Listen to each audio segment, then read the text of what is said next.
Efendim günaydın Good herkese. morning, everybody. Welcome to our workshop. We hope that this will be an effective event. Our planet is 4.5 billion years old. We have climate change, environmental risks, and Turkey is now among the parties of the Paris Climate Convention. That's a platform where international global solutions are trying to be found for these problems. And this is an opportunity to transform crisis into opportunities.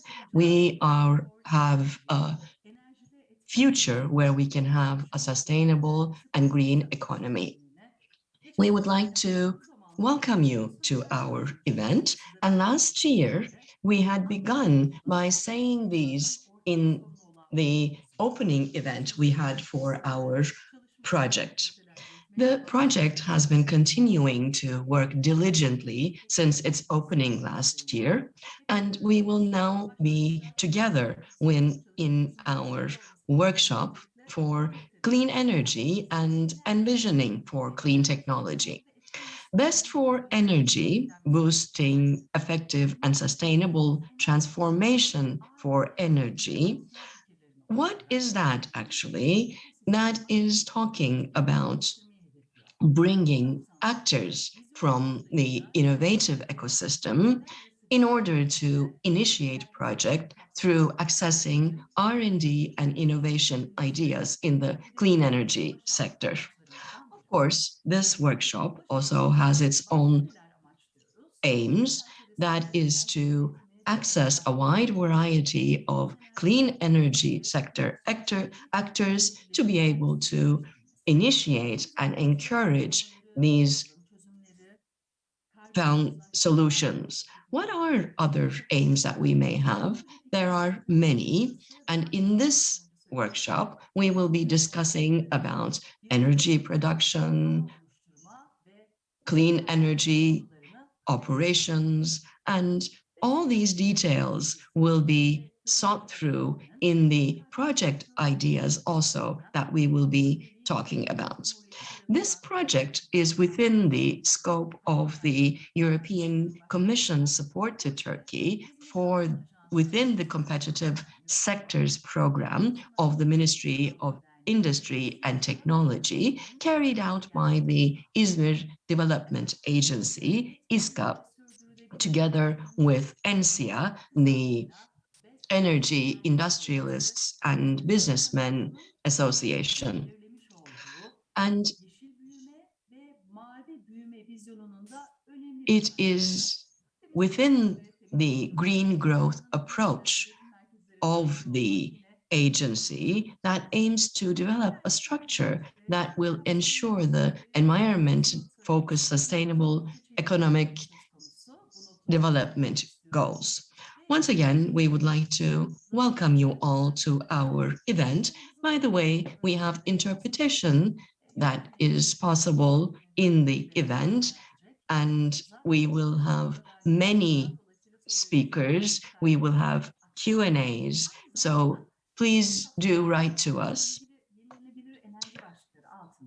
We will have multiple topics in our event. And lastly, at the end of the day, we will have a session where we will discuss project ideas and we will talk about innovative initiatives, products, and what we can do about them, how we can support them in further development.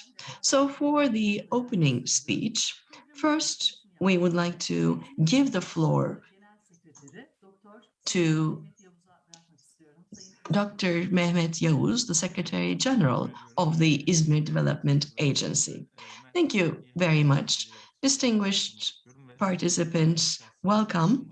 And I would like to begin by conveying my best regards on behalf of my agency and myself. Yes, you said that last year we were together for the opening of this project, and we have been working diligently since then. We have come a lot, we have done a lot, and my colleagues will be talking about that And within the developments that we have been experiencing in the last year actually is pointing to the importance of our project, not just in our country, but globally. We have a lot of climate issues, and we need to have a very strong will all together to be able to find solutions to that. Our country is now a party to the Paris Climate Convention, and now actions will be designed in that regard. And this is now a very important milestone for transformation in our country. And in our project, we are emphasizing the importance of these aspects. And this transformation is vital today for our country, since we are a significantly exporting, importing country. Therefore, we have to keep up with international standards.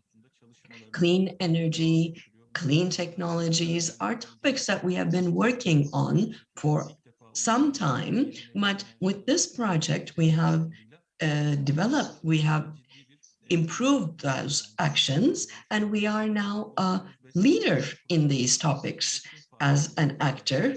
And with this project, we are pointing to a very important milestone, because here today we are aware that in combating with climate change, we need to have clean technologies, and the resources of that clean technology needs to also be clean in its production. So those are fundamental aspects. And in our agency and with our partners, we would like to make Izmir and its surroundings a focal point in this sense, not just nationally, but internationally as well. We want to develop value chains, and these are all very critical topics for us. Today, in this envisioning workshop, which is very important for us, we are coming together to see about information in terms of the funds, resources, our cooperation points, development of communication. And this is, I believe, a very important activity at the moment. Therefore, I am thankful for the organization, and we are looking to working with yourselves. Thank you very much, Mr. Secretary General, for that opening speech. And now,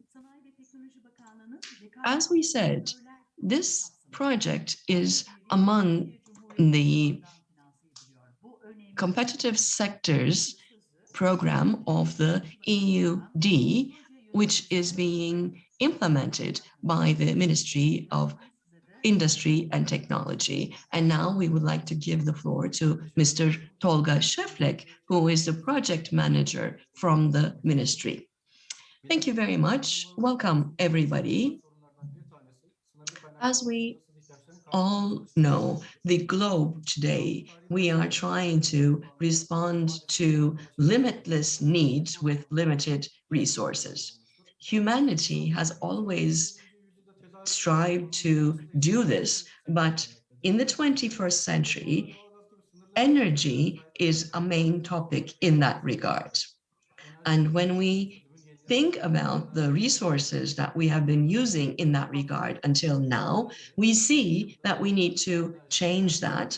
And with projections to 2050, we have to change our energy resources to clean resources by 85%. And we need solar, wind, and similar resources in that variety of diversities. To be able to do that, we have to create the foundation, and we have to develop our clean energy technologies, and Turkey has to take its place in that regard.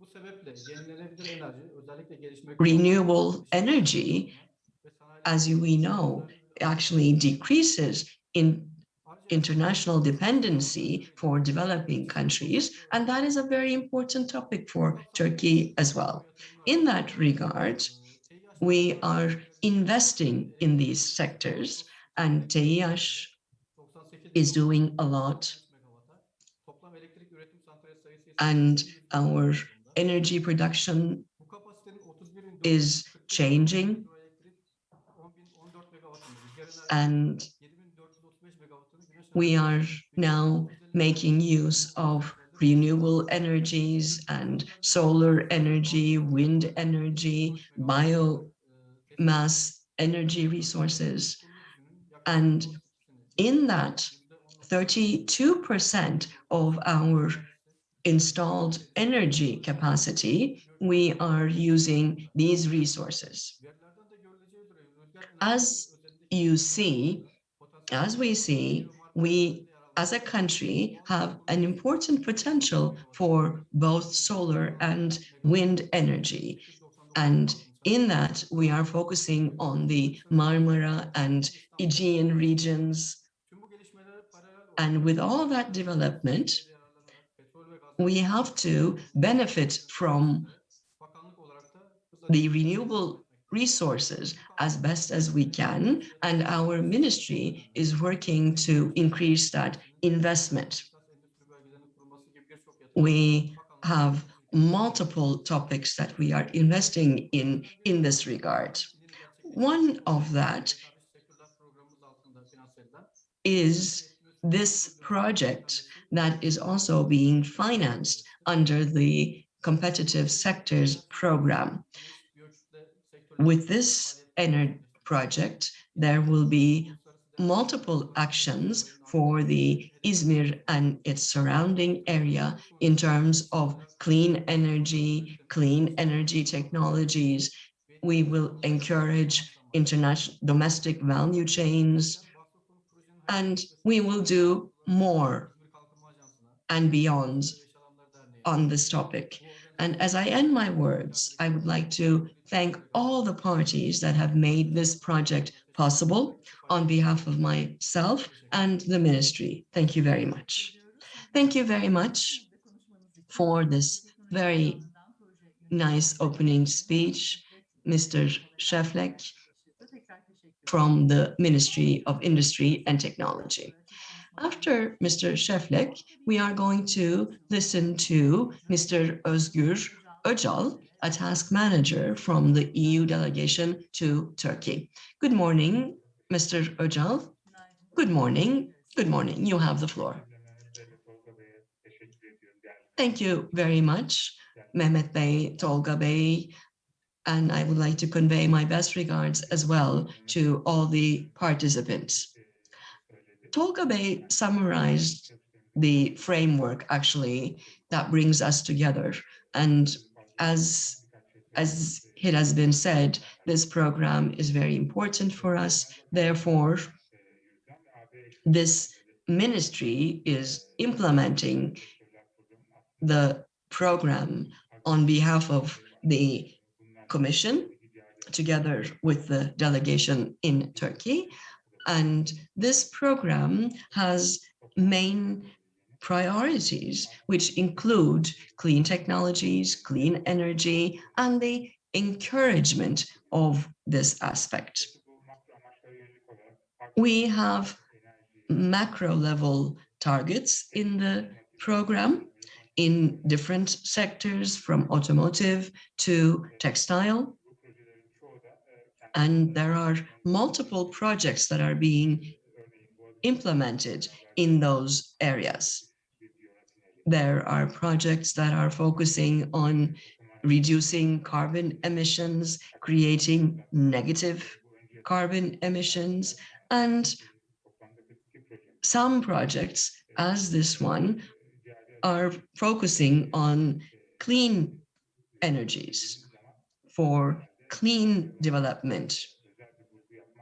And I believe that energy in this regard requires emphasis. And I'm sure everybody will agree with me in that sense. This project began in 2019, as we all know, and it has been going on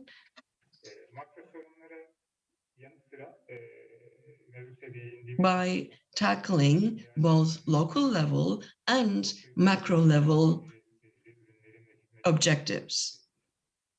There's a lot of specific objectives, of course, this project has, and they are relating to actions that have been defined at national level. Last week, we had an opportunity to have a meeting with the project team and the implementing agency, and I am proud to say that the project seems to be going very well, and it will actually go over the set objectives and produce outputs that go even beyond its targets.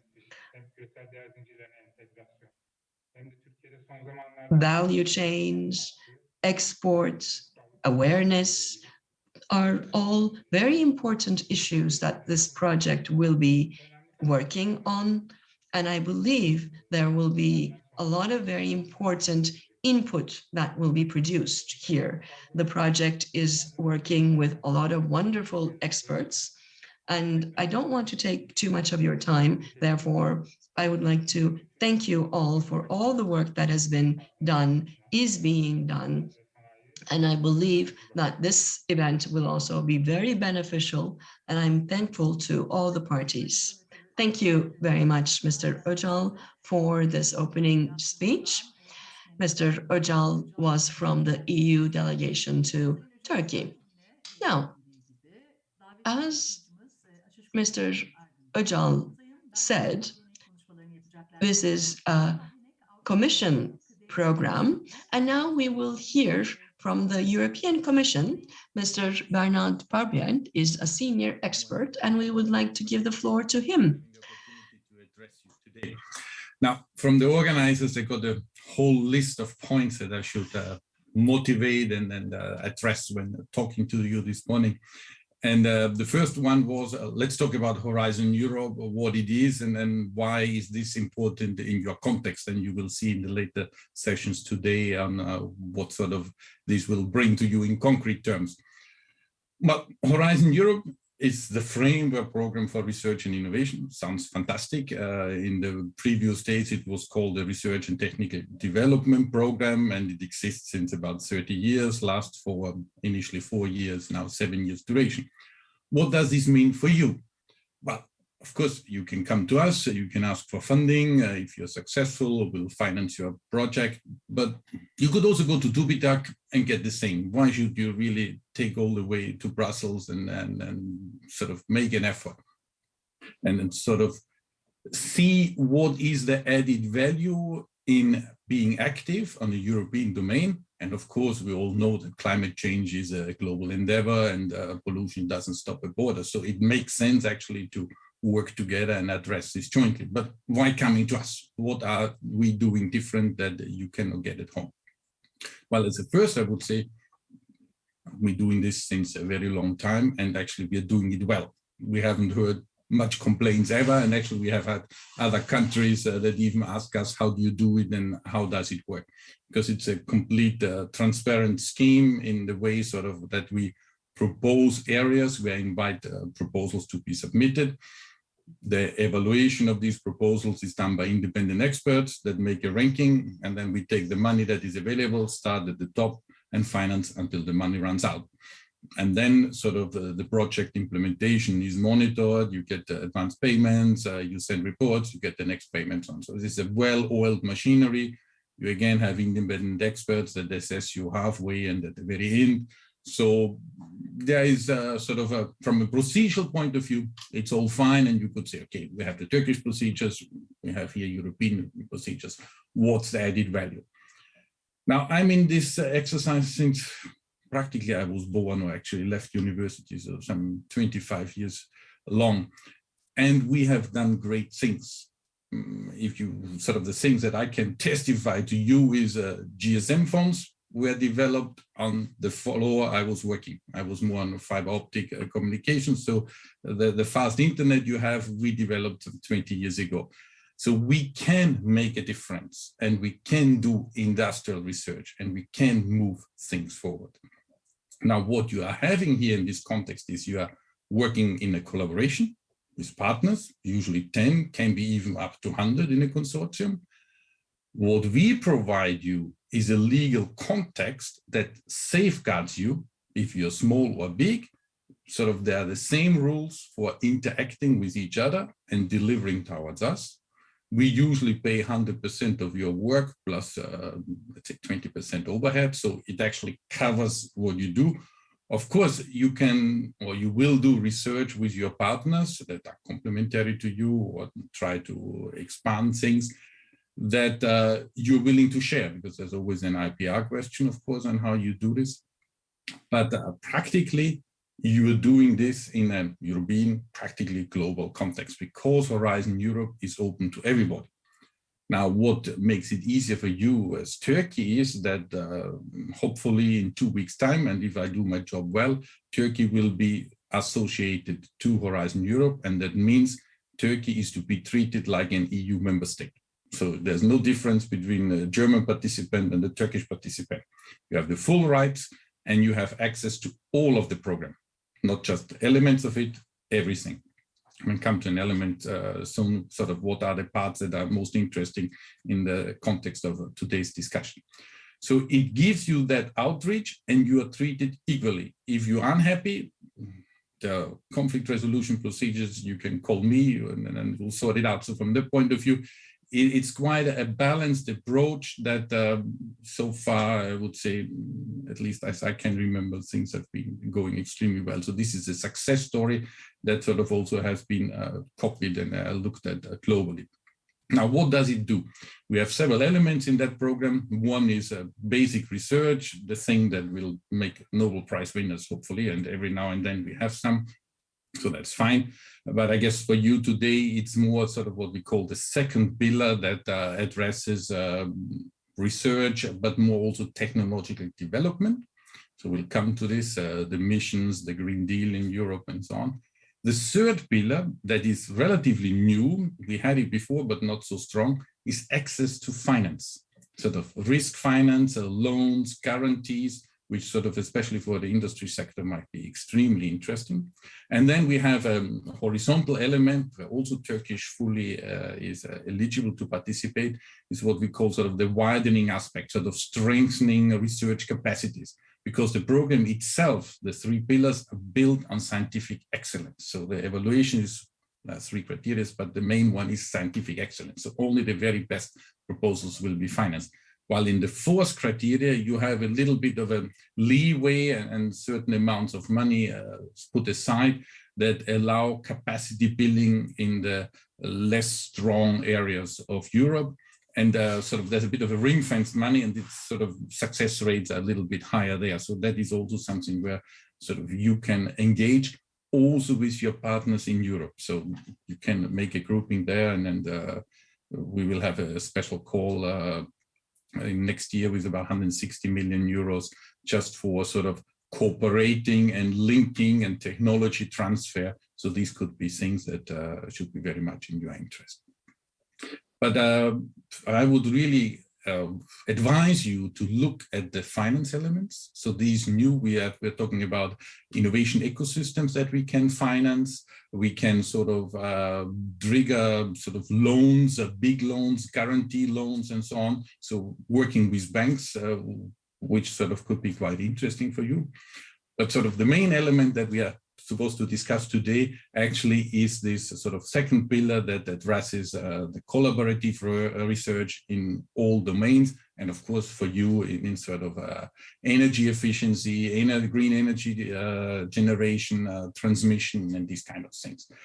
And there I would go back again, as I said, in the old days when we did the GSM and so on, that was done with several projects in parallel. So industrial consortia were competing with each other.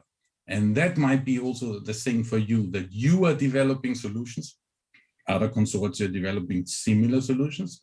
You learn from each other, you compete with each other, and you try sort of to address this. And especially now that it's the second pillar that is more towards market applicability, so it's higher technology readiness levels. So this should really be interesting for industry and sort of industry academia cooperation. Now, what are sort of the elements? Yes, we have the European Green Deal. Fine, fantastic, huge amount of money to be seen also together with the COVID recovery money that is coming. Sort of, it's clear that we have to jumpstart the industry after the economic downturn caused by the pandemic. And there, of course, we need to go to lower carbon emissions or even carbon-free industries. And these investments are there, the money is there. So it's actually for you to come with good ideas, with good consortia to put it in. Now, again, what is Horizon helping you in this? You can do a research project, fantastic. But also because you have the visibility on the pan-European level, it allows you on the rollout. You have partners all over Europe. You can have test beds, trials, field trials all over the place. Particularly Izmir was very famous in the previous framework program for having the largest smart city test beds, all allocated around Izmir. So the rest of Europe was going to Izmir to try out these things. So you have a huge advantage in sort of developing these things further because you have the potential already and you have proven that you can do it. So the next step would be how to address this with smart energy. And of course, you have different aspects that you can address. Solar, wind, thermal, storage is a big thing. How can you store efficiently? Currently, the things that are offered in Europe are efficiency-wise and then price-wise not really interesting. So can there be new ways? Then we are talking about industry, green hydrogen being a huge aspect. I just have been discussing on Friday with partners from Turkey, industrial sector, how they could use sort of existing pipeline systems to pump hydrogen to Europe. You have heard probably in the past there was this desert tech from Germany, these ideas to produce in the Sahara solar power and then convert it into hydrogen and eventually pump it to the north. But of course, with Turkey, you have all the systems already in place. So that would be a very interesting concept. And again, with Horizon, you have the platform. You can sort of easier make your ideas heard and show the benefits. You can do the trials and have then sort of the scale up practically would be built into the program. But with then moving to the finance sector that is part of the program, it should help a lot in scaling up these exercises. So there, I would see a lot of potential that with sort of your pedigree, the knowledge that you have already and the expertise that is in Izmir to sort of expand from that and then turn sort of towards Europe, find partners and exploit these benefits. Money, I was asked on Friday, is not really a problem. As I said, we have the economic investment is coming. We have also, you know, on the European side, we have something that's called structural funds that help sort of regions to develop. In your context, it's the instrument for pre-accession assistance. Structural funds is about 10 times larger. So you can also cooperate with regions across the border in Europe that you do joint efforts, grid interconnectivity, smart energy, CO2, I wouldn't say capture and storage, that is a bit tricky, but all kind of cross-border clean sea exercises. So from that point of view, the opportunities are there. And again, by being part of the program, you have access to these tools. The program is not doing everything, but it's your key to all the other instruments and all the other financing tools that we have at our disposal. And actually, like Özge, you just heard before, they can help you from the EU delegation side to see how things fit together. And of course, if you can show that it all fits into the Green Deal, of course, this is a thing that then will if you come with a proposal in that context, will sort of receive most likely a positive response from our side. I mean, we cannot guarantee it, but as this is the real big political push from our side at the moment, I could not see if the means are there that we will not be helpful and look positive to such aspects. Now, what the Green Deal also offers or sort of wants to achieve is, okay, renewable energy supply, fine, we all know that, but the sun is not shining at night and then wind is not blowing all the time. So how can we store energy? What other means do we have? Geothermal, how do we transport energy? Yes, we have trans-European networks, but not everywhere. What if we have to supply local communities, remote areas? How can that be done? I wouldn't say autarky, but there's some kind of ways of supporting also remote areas and then sort of broadband access to that and sort of making it possible to sort of link communities that are not located in the big cities with the good infrastructure. A digitalized European energy market. With Horizon Europe, you are in the projects that develop these tools so that you can sort of deploy them, test them, verify them, and then you're fully compatible with it. So therefore you can join from the first day these new technologies are rolled out. Energy efficiency, green production, a huge discussion we are having when we discuss nearshoring. We have seen that global supply chains can be easily interrupted, either by boats blocked somewhere in the Suez Channel or also harbors being closed because of pandemics. So how can we assure production supply lines efficiently? And then also these products, are they generated in a green, energy efficient, low carbon footprint way, which sort of gives you an advantage towards competitors. So again, you can show how this sort of works nicely together. Yes, of course, fossil fuels is a big problem. But yeah, how do you run a steel plant? On electricity, aluminum smelting is not really sort of the easiest way of processing metal or the most energy efficient one. So there are efforts on our side on clean steel technologies. So how can we use that? I mean, again, hydrogen in some form being transported, especially for the industry, so that you can try to address the industry production sector. On the other hand, you can address the home owners, sort of the more energy efficiency of houses and then sort of households, public buildings, schools, and so on. So there you would have, again, access to the financing that comes from sort of the governments that they want to renovate their buildings. And then therefore it's a huge market and potential to tap into. Again, standardization, interoperability of things.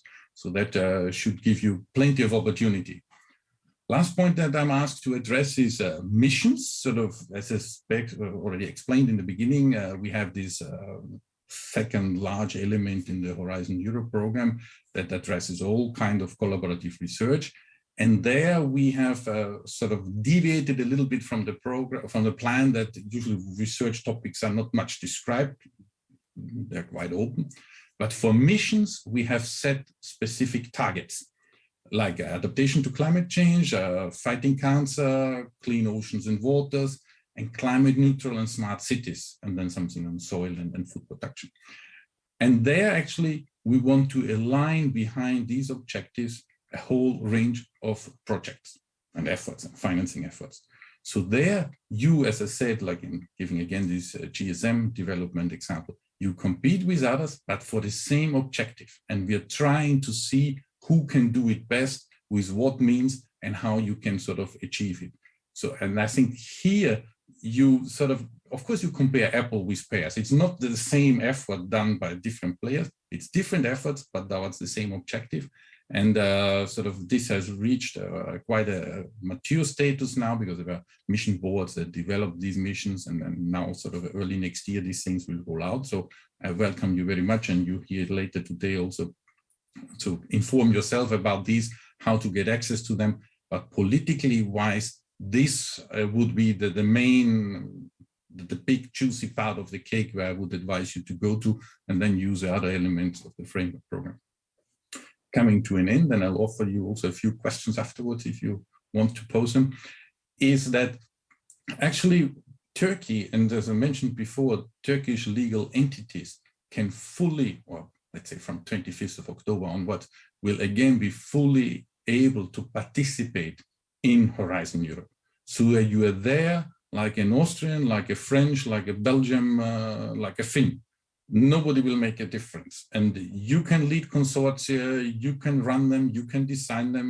You are not a small participant, you are supposed to be treated equally. And actually that works very well. And as I said, especially in Izmir, you have the expertise over the past program, and you have shown that you can do very well and run very big projects. It's not a small one, sort of tens of millions of euros that you can manage and organize wisely. So congratulations for that. And I'm looking forward that you do this in the energy sector as well, and happy to answer some specific questions if you have. Thank you for your attention.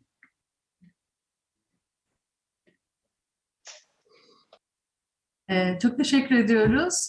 Thank you, Mr. Fabienek. Efendim, açış konuşmaları... Thank you very much, Mr. Fabienek. We have completed our opening remarks. I think it's time for a break. Thank you very much. So we come to the end of our opening remarks. We would like to thank all our participants. We have listened to our guest speaker, Bernard Fabienek from European Commission. Now we have a 10 minutes tea and coffee break to catch our breaths, and we will continue with our workshop.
Değerli konuklar, tekrar merhaba. Dear guest, hello again. After this tea and coffee break, we continue our workshop on Envisioning Workshop on Clean Energy. So, we will have the team leader of Best for Energy project in Taşkın, senior expert Burak Bağlas, and Melda Atilla, the senior experts, will have their presentation in this session called Clean Energy Sector Value Chain and Competencies Required for the Future. Hello, Sherman Hanım, how are you? Şimdi açılış etkinliğimizde neredeyse bir yıl Ekim oldu. Bey, it's been a year since our kickoff event. And throughout the last 1 year, we have all observed that the project progressed really fast. And I assume that you will be summarizing the progress that you've made in the last 1 year. Is that right? Yes. Sermin, we had a chance to present our project in many different platforms, but today we would like to do that in a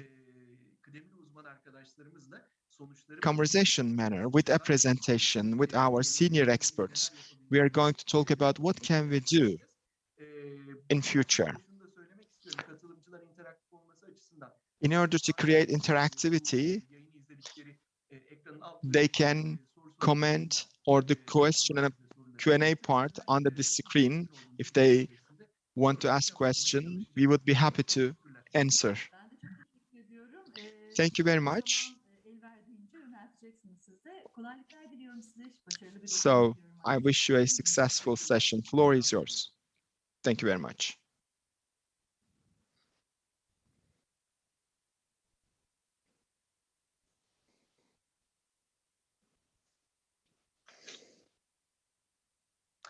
Merhaba tekrar. Hello again. Burak Bey and Belda Hanım are with us. We are going to talk about our outputs with regard to sector value chain and competencies required for the future. We will be sharing some results and we will be chatting each other as well. We have participated many online meetings during COVID, and it is usually in a monologue. Today, we want it to be more interactive. We would like to share our own opinions, our own thoughts and considerations so that we will try to give you a picture of future. So why we call this an envisioning workshop? We all talk about different trends and we talk about different assumptions for future. However, in order to make some comments with regard to future, we need to see the baseline. We need to see the current picture. Where are our strengths? Where are our weaknesses? What are the areas needs further improvement? So that we can create a future strategy.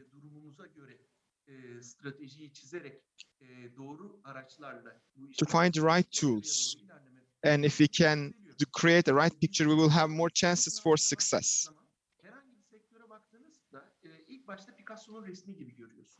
Therefore, vision is very important. So,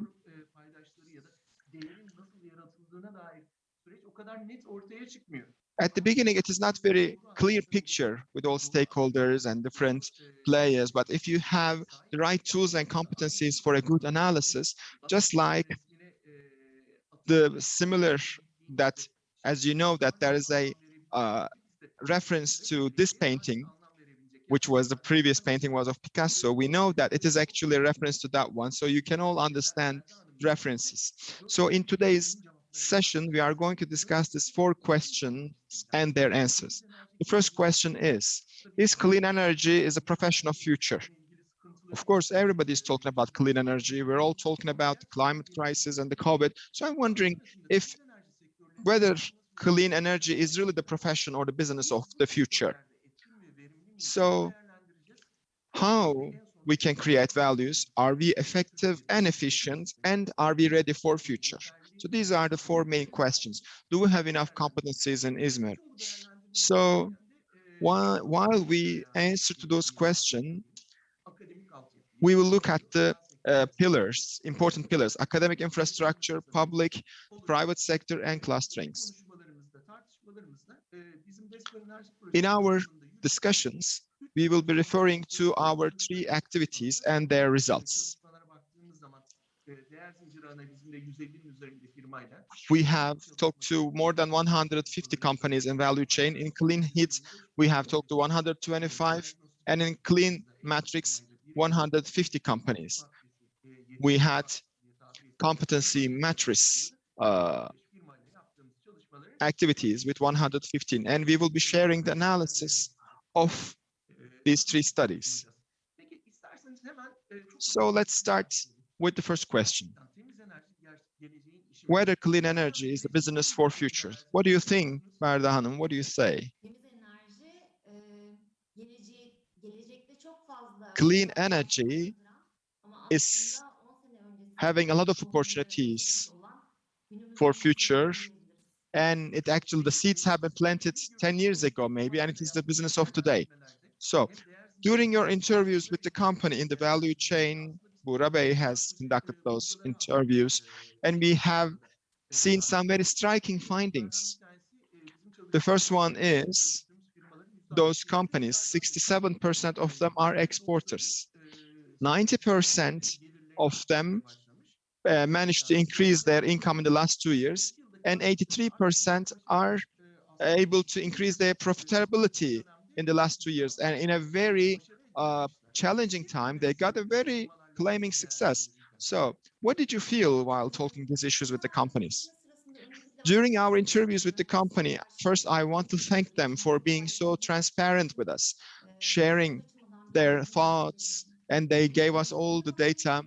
And 46% of the companies have been established in the last 10 years.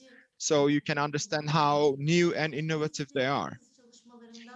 While we were doing our value analysis work in the last 2 years, yes, their income is rising, but there was something which was unexpected for them and also exciting for us as well. Especially in 2020, when you look at the financial data, companies got a parabolic increase. So there is an increase year by year. By 2020, this pandemic, all this time with restrictions, the problematic custom processes, but still they got an increase in their income and profitability, profits. After our needs analysis interview, we stayed in touch with certain companies, and they said that we have already completed the turnover of 2021, and we are revising our turnover goal for 2022.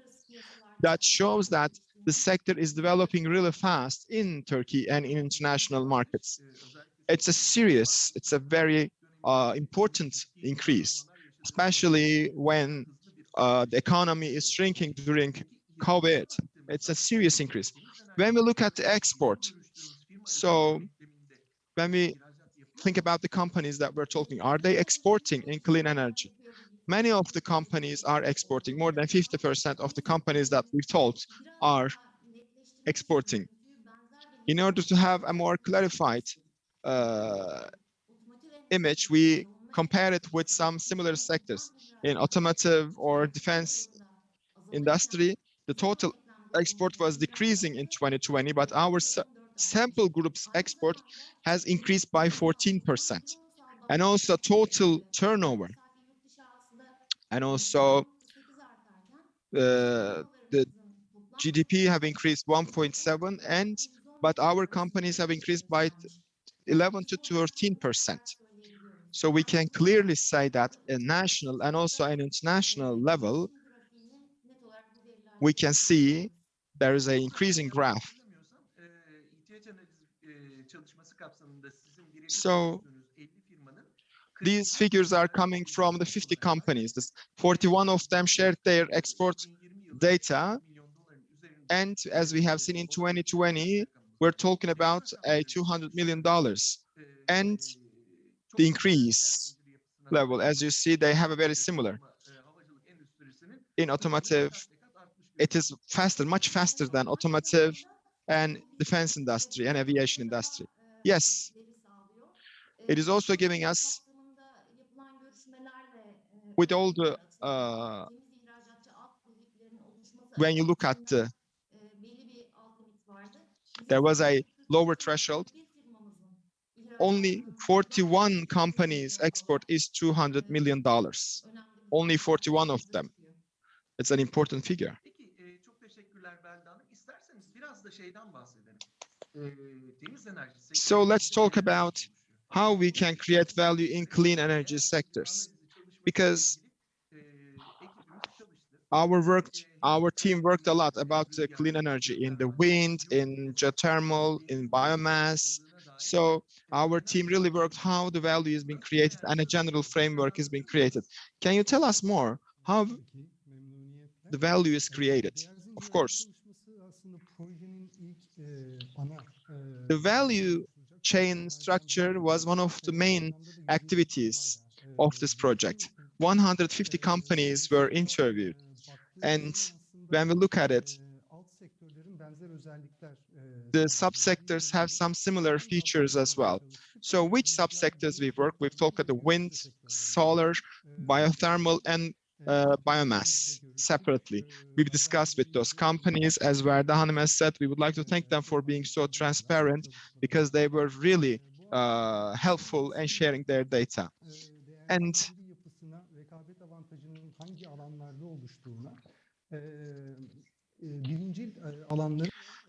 we have seen that the primary and the secondary support areas were analyzed.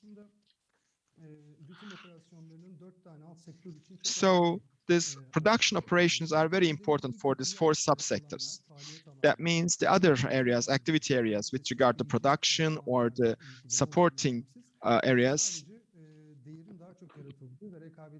it doesn't mean the others are not important, but these are the areas that mean the more value is created and the competitiveness is created. Production operations and the production related areas have been very important in terms of creating value. Of course, one of the most important reasons is the quality, time, cost, efficiency, standardization is very high level in these subsectors. Again, process management is another essential area. Therefore, production operations are an important indicator of their competitiveness of these companies.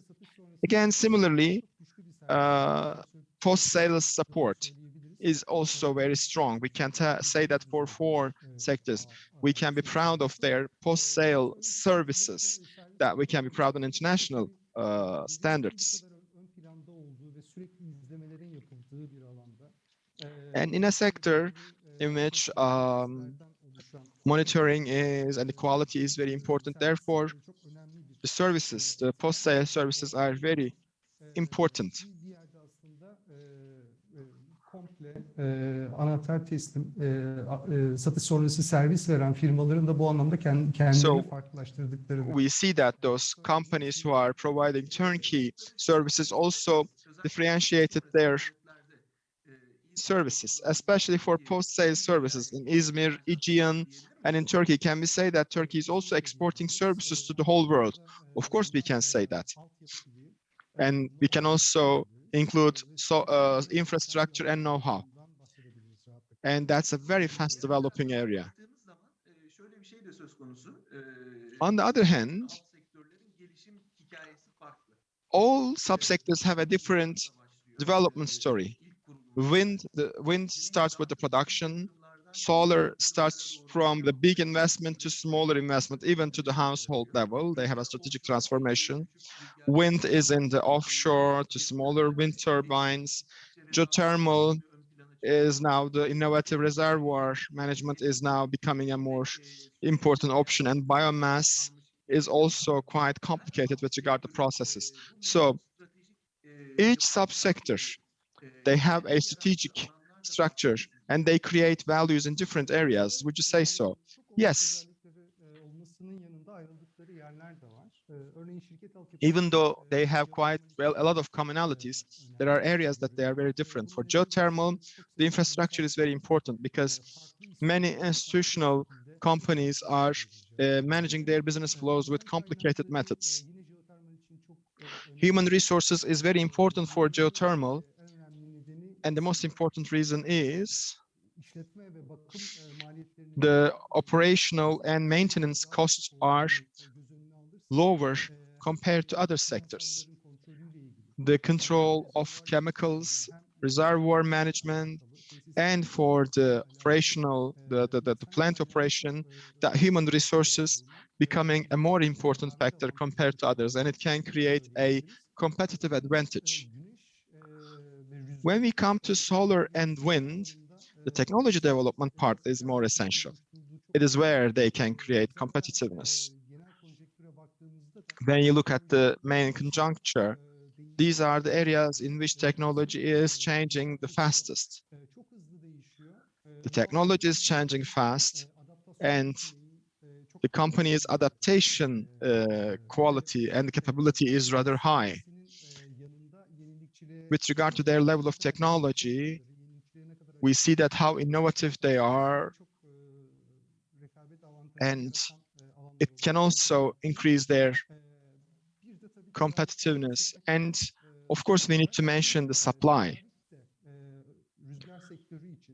The supply is an important element for solar and wind because both suppliers and manufacturers, the right time, right pricing, a robust information flow is essential for the effective management of the process. Therefore, the maximization of all these elements increase the competitive power of the sectors because we're talking about very complicated structures. There are many suppliers in this complicated structures. Therefore, for wind and biomass, that's what we see, that competitiveness, the supply area is creating the more competitive power, especially raw material supply in biomass. The sorting of the waste and to do that on the right time and also sustainable manner is critical. So when we look at that from a general framework, our country, Aegean part, has a very strong production capacity, and those added values are seen there, and we are successful in our post-sale services. Engineering foundation and flexibility is also creating value and giving us many opportunities. Wind and solar are the main driving engines of the clean energy. So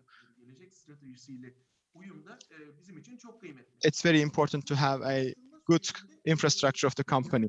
So in this value creation, so how can we evaluate the value and the competitiveness? So we have done a competitive analysis, one with 150 companies, and we also created a value creation in the index.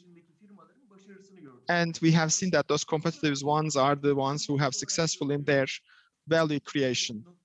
So there's different colors. How can we assess those different? What this graph tells us? Who is creating assets? Who is actually afraid from competitiveness? Actually, it is more complicated to prepare this table, but what can I say in general terms that we are in a good position. However, we still have a long way that we should elapse, and there are still areas that we need to improve ourselves. And we have the necessary infrastructure to be able to do that. We see 4 sectors together. The wind sector is ahead of others, and geothermal is following the wind sector. In that regard, within the sector, there are certain structures we can mention. The EPCs, the OEMs, they are all quite valuable in the sector. These are parties who produce solutions, turnkey solutions with a lot of providers, suppliers, and they create a lot of value in addition to the product. As we said in the value chain analysis, the engineering platform strength, the planning, programming teams, and then the supply process management, project management, parties, companies exist that are successful in this regard. And they are the ones who create the value. Exactly.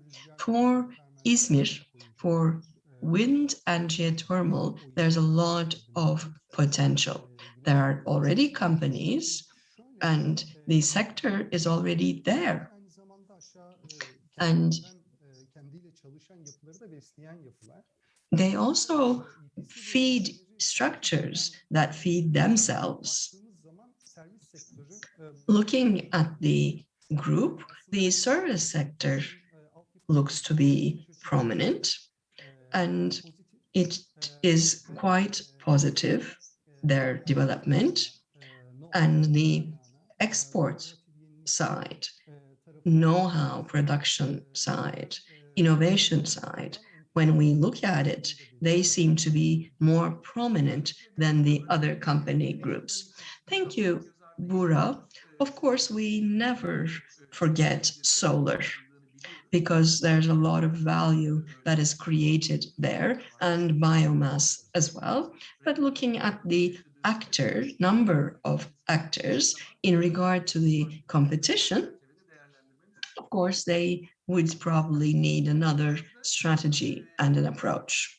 So, if you like, let's look at the business side. Are we effective and efficient? In the analysis, as we said, there was also a needs analysis that we did.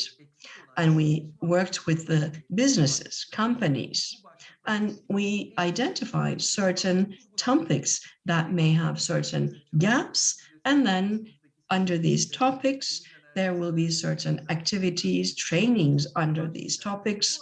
These events will be free of charge in our project next year. And Ferda Hanım, looking at the businesses as a whole, what do we see with this analysis? What are the topics that we need to develop urgently? In our one-to-one interviews with the businesses, we saw that our companies are open to communication and development, and their need is to be able to get support for R&D and innovation so that they can actually emphasize themselves in this competition. And this workshop is about this topic, as we all know. Then the resources topic is very important, and this feeds into all of the other topics that we talk about: strategy, management, production, service, and marketing. Thank you very much. Okay, these are topics to be developed. And what is the root reason of that? Can you explain that? These business functions actually have a root cause, right? We have that analysis as well. For example, for R&D and innovation, what is the root reason of the importance here? We saw the larger picture in a moment ago, but we didn't stop there.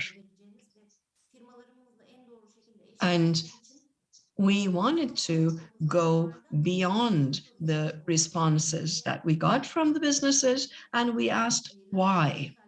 And with the responses, we created these fishbone graphs.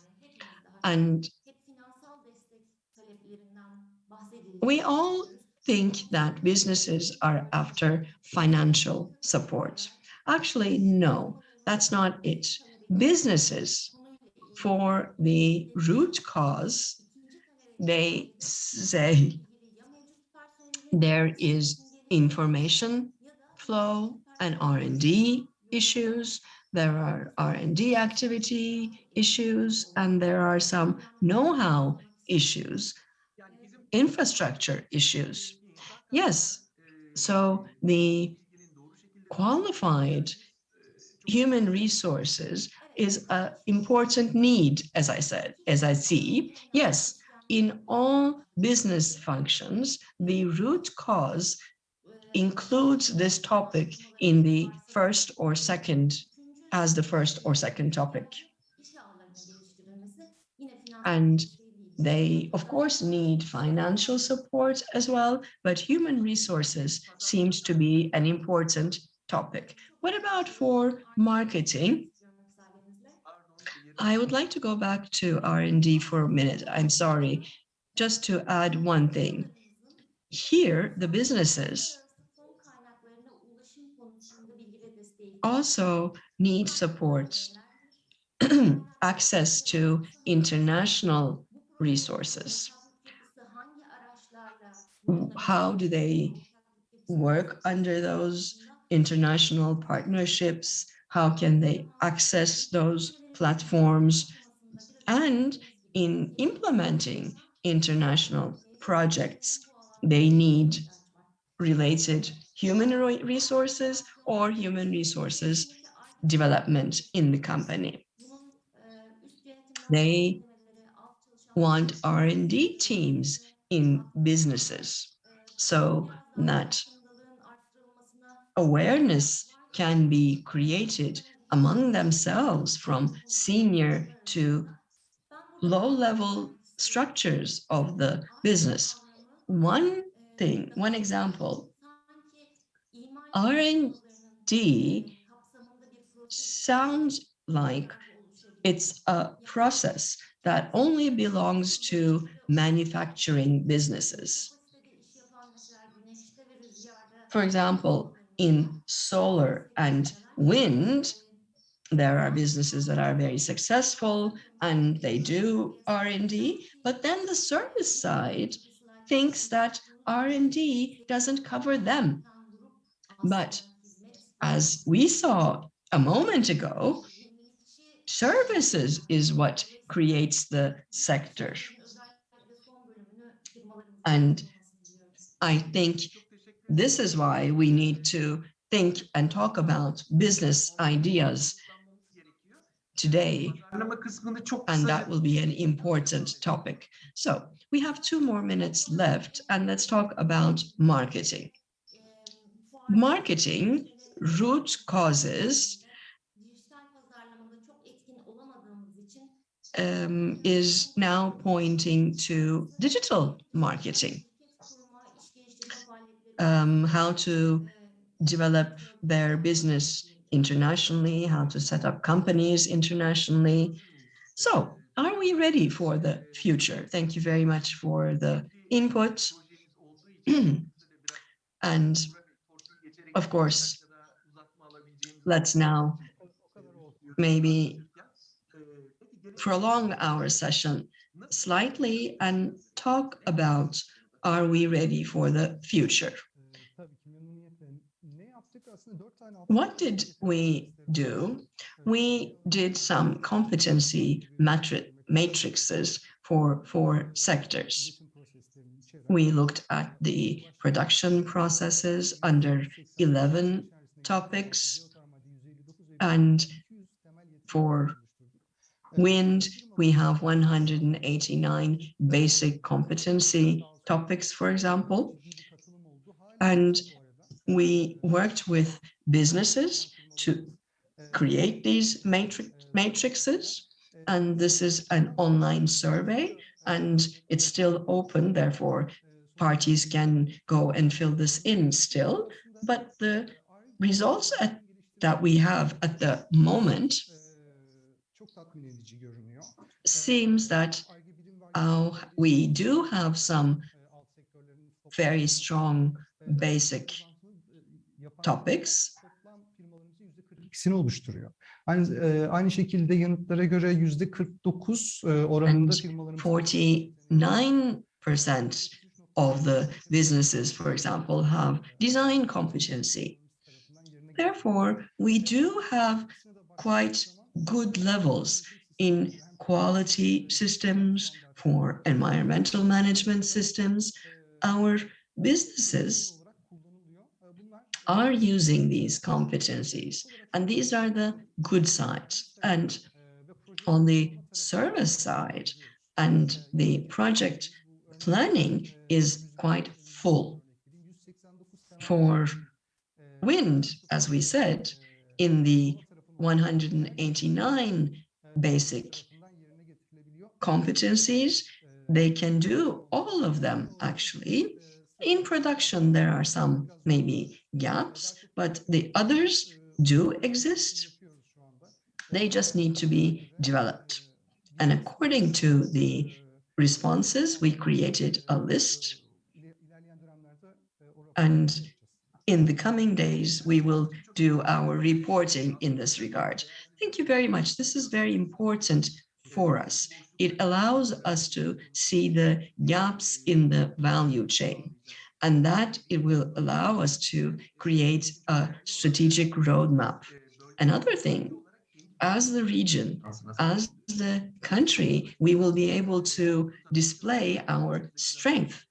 And in our promotion activities, we will use this. For example, there's a fair this week, and with our projects, we are taking 20 businesses and we will introduce them.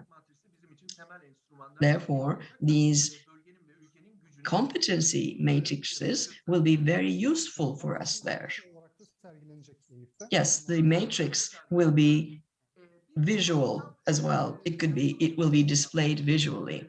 We also did an ecosystem comparison, and we'll finish in 3 minutes, if you don't mind. Of course, the ecosystem comparison and the resource-based planning can be explained together. We have 20 parameters that we created, looking at international indexes, and we created this structure. As a result, you see our findings. And from economical complexity to technology, innovation, there are various issues, and for some, we are good.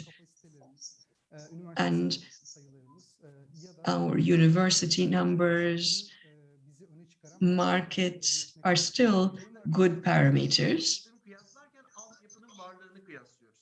And in the ecosystem comparison, we are comparing the existing infrastructure. Exactly. And we have to go more in depth. And we created an index for the resource-based comparison as well. And we compared Izmir with Denmark, the Basque region of Spain, Iceland, and Hamburg region of Germany. We have 6 parameters here as main topics. Gereken yol olduğu ortaya çıkıyor. And here we see that we have a lot to do still. We seem to be quite similar to Iceland, but our populations are very different, of course. Therefore, we still have a lot of work to do. Nevertheless, as we saw, that we are ready to do that. And let's come to certain copyrights. And we use the IPC description here. That's more or less the patent description. And we did a comparison for Denmark, Spain, Iceland, and Germany again. And this is a new coding system. This is for clean energy, right? Yes. This indicates to the importance, significance of the sector, actually. This is a new section in the IPC, and this is important. And as you see, the comparison, these are the main topics, 5 of them. And in these 5 topics, we see the patterns in the other countries. As you see, Germany is very significant. So is Spain and Denmark. Iceland is not so developed, as we see. And maybe if we added China to this comparison, we would see 3 times more the total patents here only in China. So the patents and the copyrights, what's the situation in Izmir in the academy? We looked at the relationship with academy and patents in our work, and I would like to say that the figures we have are the official figures from the database, and they are the finalized figures. There are, I'm sure, a lot in the process, and we identified 17 topics here, and we created keywords to search. And unfortunately, Izmir seems to have a very small portion in each of those topics. Wind is our highest, strongest subsector, and that is followed by solar. And in total, Izmir's portion is around 6%. Yes, we have a strong industry, and we have support to that industry. On the public side, there is the intelligent expertise that is being developed.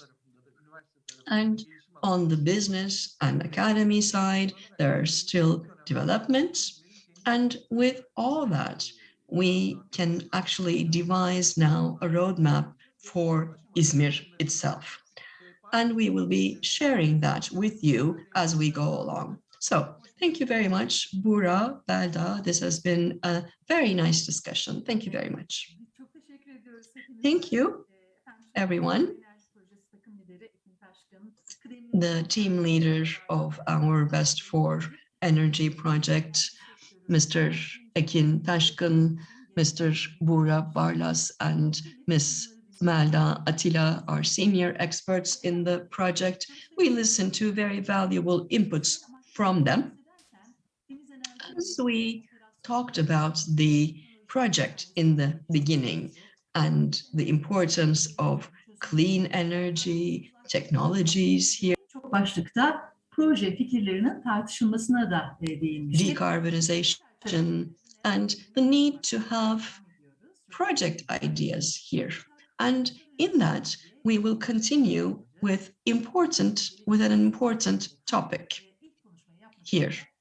Now, we will give the floor to Ms. Hanife Tuzcuoğlu from TÜBİTAK and to Ms. Pelin Durtaş from the Best for Energy project. And they will be talking about the TÜBİTAK International R&D and Innovation Programs and TÜBİTAK Future Vision. Thank you very much. We will do like a Q&A with Hanife now in this session, and I will ask her questions. I will, of course, make comments in the meantime as well, and we hope that this will be a useful session for parties. So thank you very much. Let me share my presentation. Her şey yolunda mı acaba? I hope you can see them. Okay, I would like to begin by convey my best regards. My name is Hanife Tuzcuoğlu. I am working in TÜBİTAK,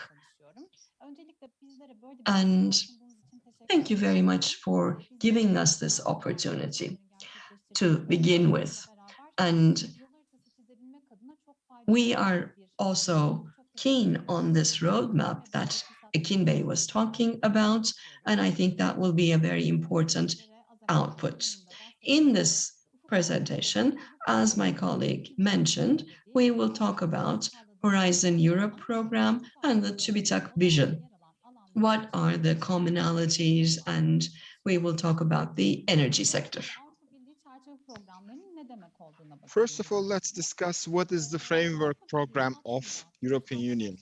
On the EU level, in the scientific research, technological development, and innovation activities are supported within this program, and it is aiming to increase the competitiveness of the EU. That's the largest budgeted and civic R&D and innovation program.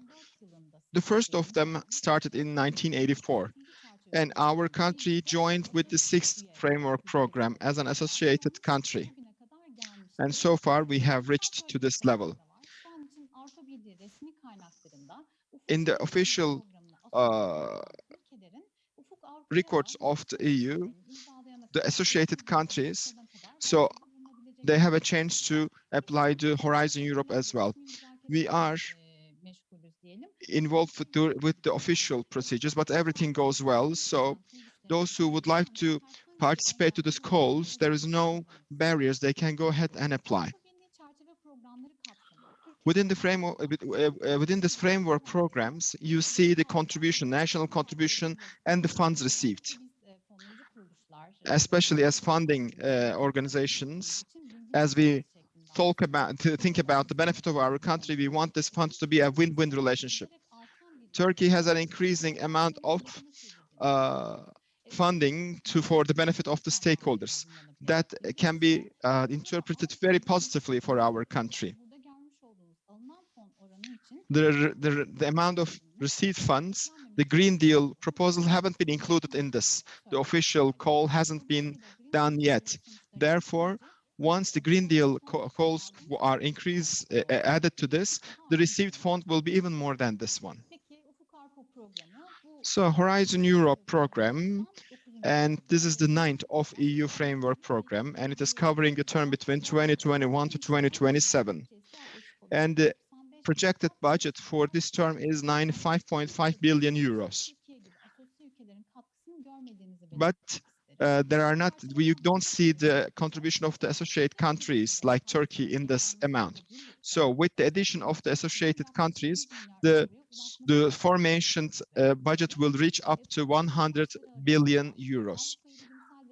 Within the aim of this project to support EU scientifically and technologically, and also to increase the innovative capacity, competitiveness, and the employment of the Europe, and also to cater the needs of societal programs of the Europe and socio-economical models and creating sustainability. Let me talk about the components of this program. When you look at the distribution of the budget of Horizon Europe, we're talking about the biggest share, which is 53.5 million euros, is spent for the global problems and industrial competitiveness, which are in line with the Sustainable Development Goals, which is followed by scientific excellence with 25 million euros and the Innovative Europe with 13.5 million euros and billion euros. And as you see, you can find the Sustainable Development Goals. There are 17 of them. We are very familiar. And the 13th one is now becoming more and more important, which is climate action. As you know, Horizon Europe is determining the component in line with the Sustainable Development Goals. And the projected amount of budget allocated for climate change will be around 35%.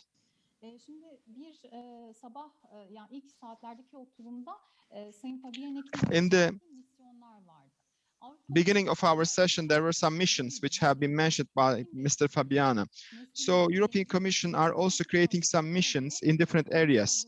These are the 5 main challenges, and therefore some realistic, measurable, and R&D based solutions are searched by this mission. So these are new tools. We call them missions. So these missions halihazırda yayınlanmış olan 2021 yılını kapsayan dönemlik bir misyonların çalışma programı var. Do you see the yearly working period of this mission? So you see the opening and the closing dates of those each mission. Buradaki misyonların birazdan bahsedeceğimiz Ufuk Avrupa Programı'nın ikinci bileşeni olan küresel sorunlar ve endüstriyel rekabet There's global problem and industrial competitiveness. There are sub areas, there are clusters, and these clusters and missions should be supporting each other with regard to their activities. Therefore, some calls for proposals and working programs are added with certain topics that they can work in hand. So as you can see on the slide, there are the dates. They are either closed or about to be closed. As a comforting information, those calls for proposals are usually for the policy implementers and for coordination related activities. But when we come to 2022, probably the new program, which will be discussed in the afternoon program as well, innovation action is going to be more relevant, you know, those technological maturity level, the medium technological maturity level, and the R&D calls for proposals will be there. So there are 3 main components of Horizon Europe program. The first one is scientific excellence. The second one is global problems and industrial competitiveness. And the third one is innovative Europe. Those countries who are relatively participating less to the program, a horizontal component is added to empower their participation to the program. Today, I will be talking about the first and third, and then the last, I will be talking about the second component. Let's have a look at the first component, which is called scientific excellence. As you can understand from the name of it, it is aiming to disseminate scientific excellence and to empower scientific excellence. And there are scientific criteria rather than socioeconomical criteria. The first support mechanism is ERC, which is European Research Council. ERCs are for frontier research, and the frontier researchers are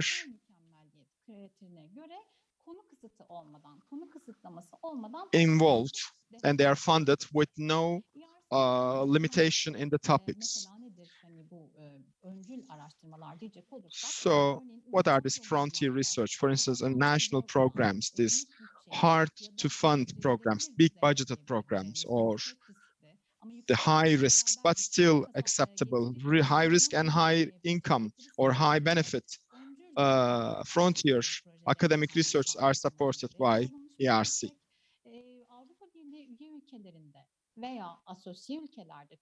Also in the EU members and the associate countries, there is a need for a host institution. A chief researcher is required, and the chief researcher team and himself or herself will be supported with no differentiation from the nationality. So it is essential that this host institution should be in the member or the associated countries.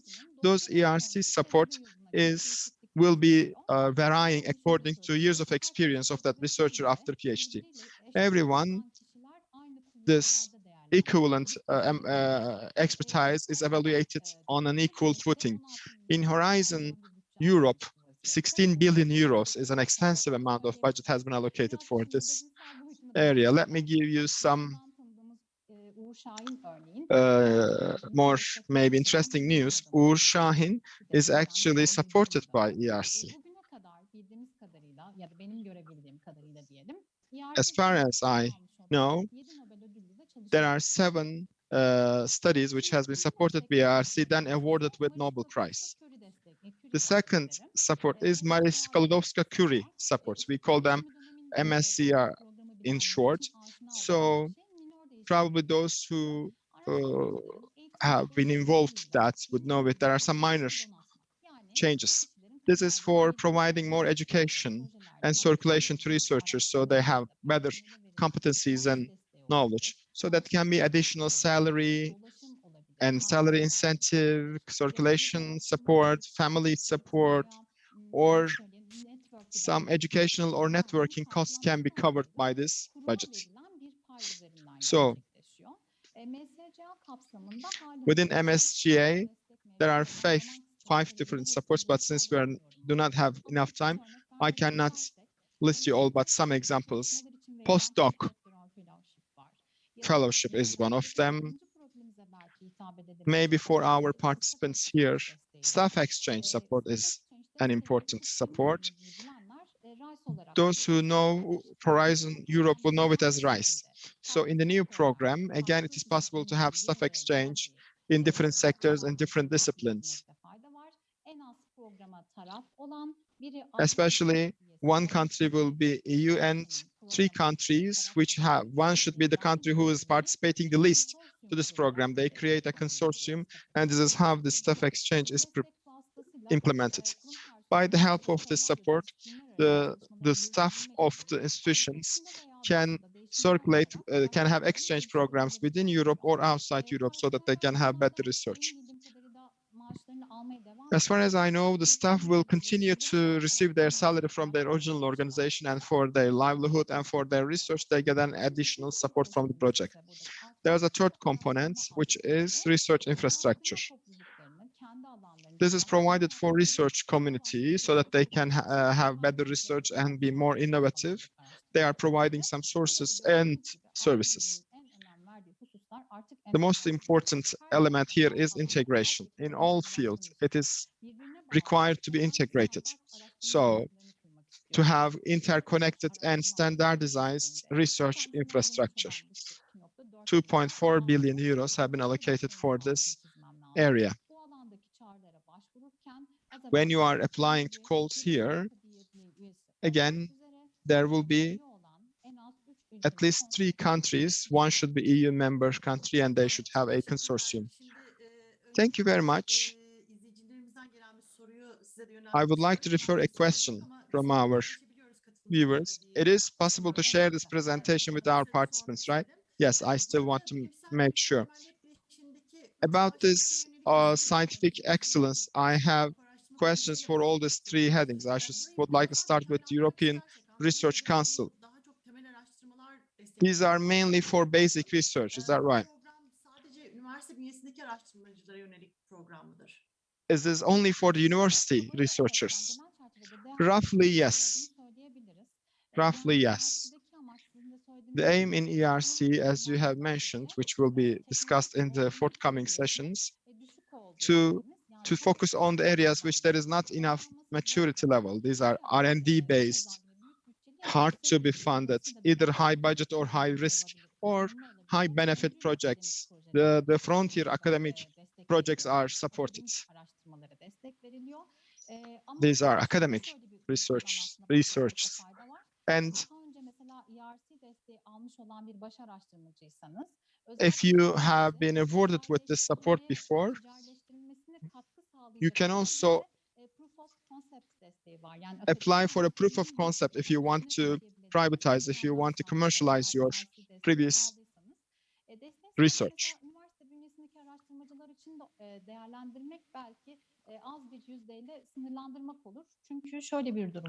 We cannot say it is entirely or solely for academic research, university researchers. But because at the end of the day, these are individual support, but you have to be within the frame of a host institution. Let's say you are not in agreement with a host organization, you can take your research to another host organization. You can negotiate and you can change it. So this is provided to individuals, but individuals should work with an host organization. destek diyelim. Ama buradaki dediğim gibi ben hani bu alanın sorumlusu değilim. I'm not the person in charge with this area. We have Aslanım and Deryanım. There are contact information of them as well. If you have more specific questions, you can also get in touch with them. Teşekkür ederiz. Marie Curie desteklerinden detaylıca bahsedecek olursak, So about Marie Curie support, Izmir has a strong educational infrastructure with regard to universities, and also we need to improve our academic infrastructure to improve our technological infrastructure. So I'm wondering, with Marie Curie supports, how this intellectual capital can be supported? It's a nice question. Together with Marie Curie supports, there are some ERC supports as well. This ERC support can also be used for supporting intellectual capital. I will be mentioning in the forthcoming slides, there's an EIC support. There are some Pathfinder calls. If our participants are interested, those SMEs and the university researchers can apply to ERC support as well. So under research infrastructure, a research infrastructure is being established in Izmir with regard to wind turbines. So we're wondering, is it possible to be supported by this research? It should be only basic research, or the implementation centers can also be involved. I do not know about research infrastructures in detail. There are some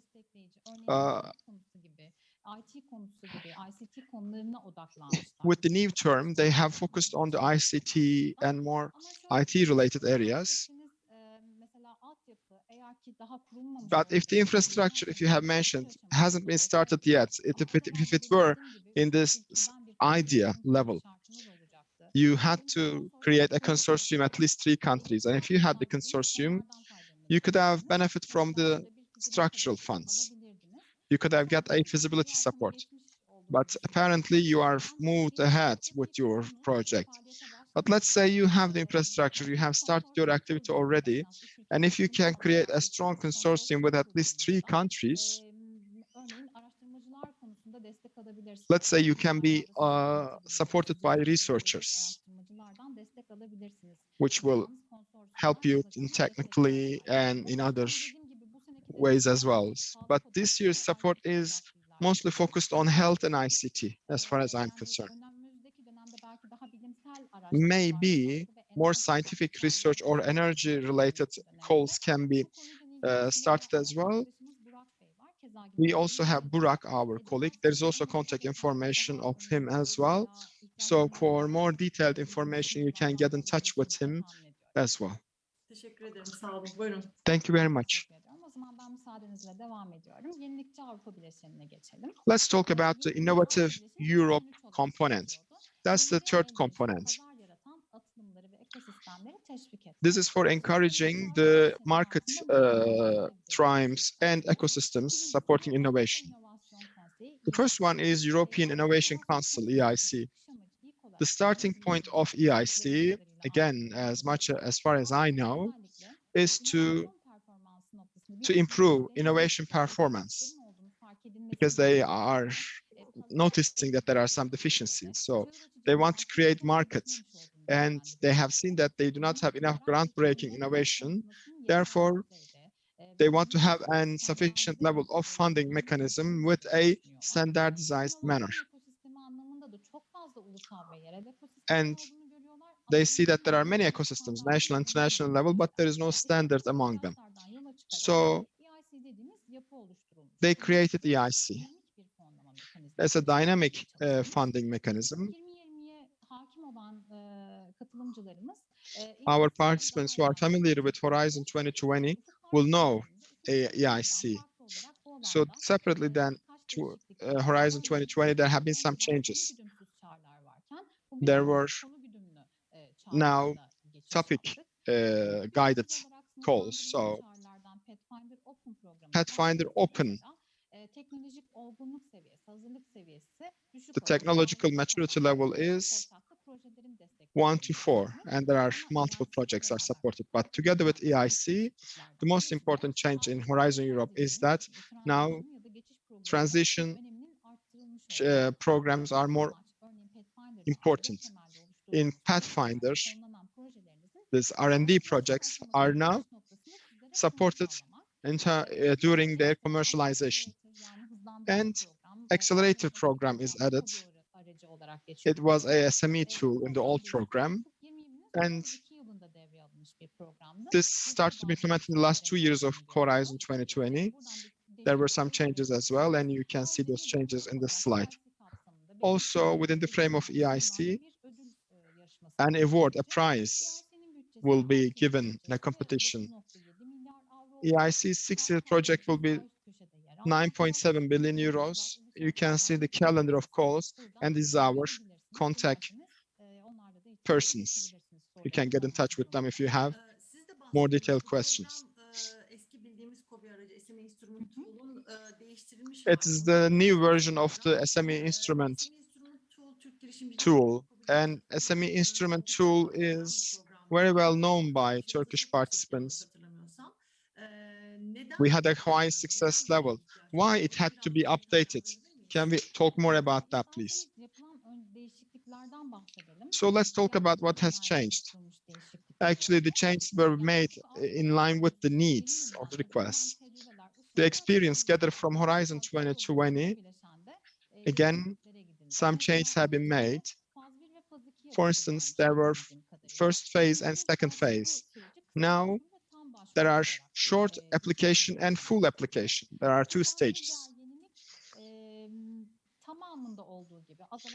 As in all of them now, all of the calls are now in the topic guided. Programs are included in the accelerator. Together with the SME support, and now investment option is also available. So SMEs, small mid-cap companies, and also those individuals who are in the level of starting an SME can also apply to this program. Also, there are some changes in the application part. Now you can apply through an artificial intelligence-based platform, and then you do not have unlimited rights. You have only one right to repeat. If you are rejected a second time, then you cannot apply for another 12 months. And there's also the fast track and plug-in, which I'm not an expert on, but those are some new aspects. And these are our experts, and you can contact them for further details. I think there are certain things that have made more difficult. I'm not an expert, as I said. Merve, both Merve's and Tarık can be of help. Anybody who would like to receive that help can contact them. The European innovation ecosystem is another new topic, and this is meant to encourage European innovation, and it is related to all the strategic topics of Horizon Europe. It is designed in relation to all of the aspects that we just talked about. There's a work plan here, and there are 3 targets for calls for application. For Connect, there is the innovation ecosystem actors.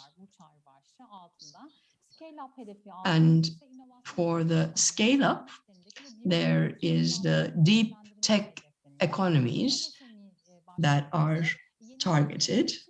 And for SMEs, there is a cooperation structure that is sought, and that's what is being looked at. The scale up is almost over, unfortunately, but there are some regional or national structures that have gotten finance from these and they can be maybe used together. I think these calls are very important for İzmir. And İzmir has already multiple projects, networks, and the startup and scale-up programs also exist. In the European innovation ecosystem, do you think the scale-up can be financed? Yes, definitely. The incubation centers or some structures like that can apply to the innovation ecosystem. Unfortunately, the 2021 applications are almost over. Maybe we can wait for the 22 calls. Therefore, the general idea is that these projects can be supported. Again, our colleagues can help you in detail if you have any idea that you would like to realize in this regard. And last component is the European Innovation and Technology Institute. There is the main target is to bring together the innovators, entrepreneurs, academy, and the investors. And at the moment, they have a budget of 3.1 billion euros with a 3% increase from the Horizon 2020. And there will be some calls that are periodic. And we believe that the innovation structure will be supported significantly, and we will see in time if that will be true. Another issue is about the global issues and industrial component.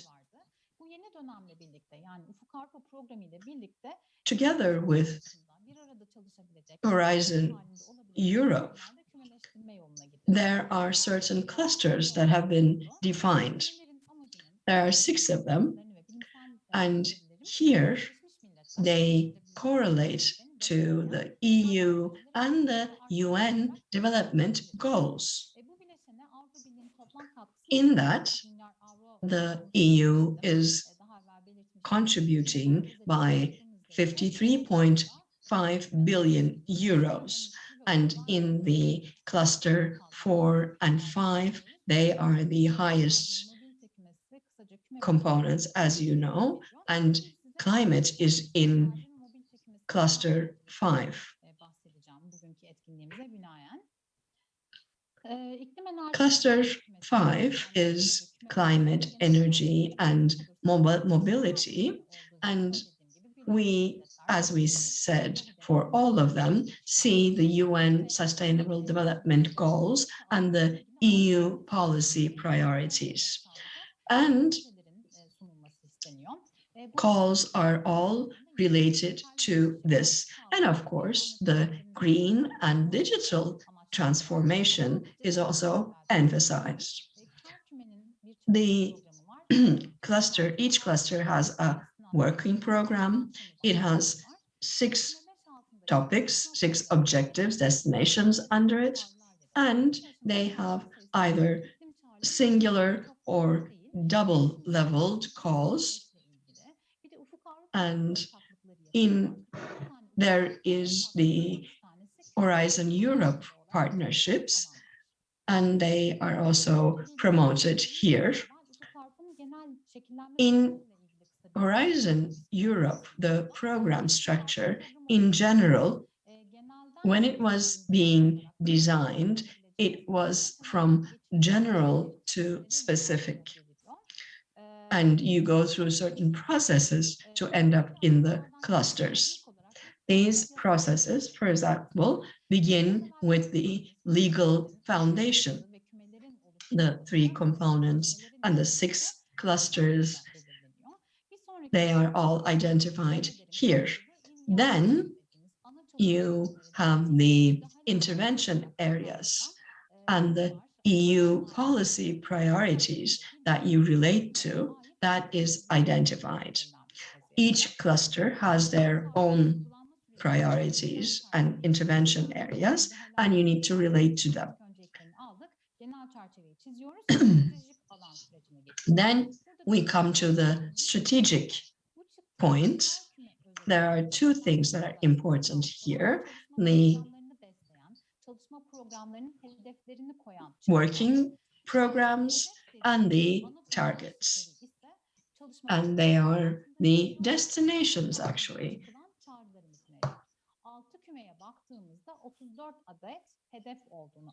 So in 6 clusters, we see 34 destinations. As I showed, there are intervention areas, and under cluster 5, there are 9 of them. In that, they are all, of course, related to each other, and they all have an impact on each other. The target and the destinations are on the screen. There are 6 of them, as I said, and there are the subtopics under each, and you can see them on the screen as well. I will come to the energy details in a moment. So there's also the 2021-2022 budgets that we can also talk about. There are the 6 clusters, and they have a total budget, and for 5, there is, as you see, significant numbers, and energy is almost more than 50% of the pie. And I would like to mention the energy supply topic. That seems to have a large budget as well. This is an opportunity for the renewable energy sector, I believe. Do you think so? Yes. And there are some topics that are priority under energy supply as well, and we will be talking about those.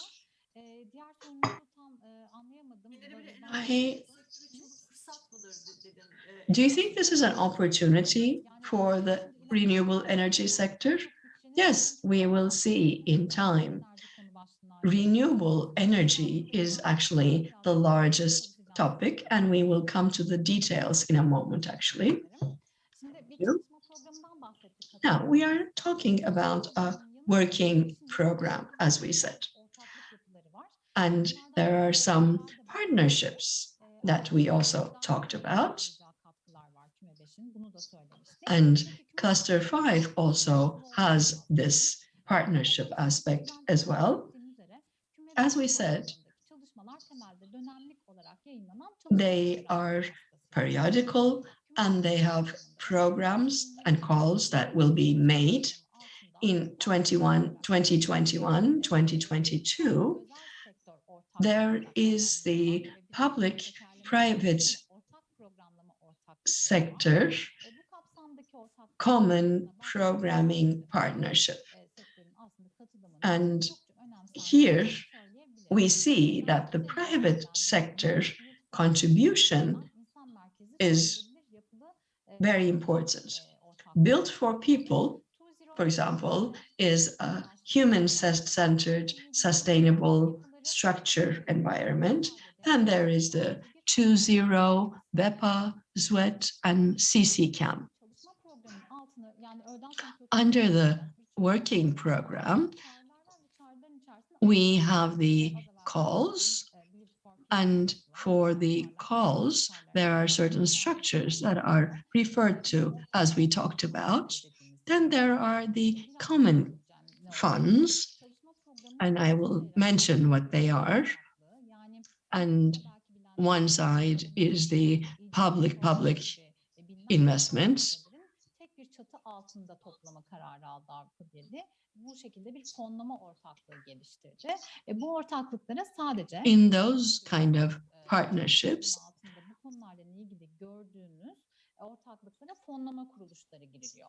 Bu ortaklık yapıları hayata geçirildikten sonra bunların once they are realized, they also will have their own calls. You apply, and each country will support its own stakeholders according to its own regulations.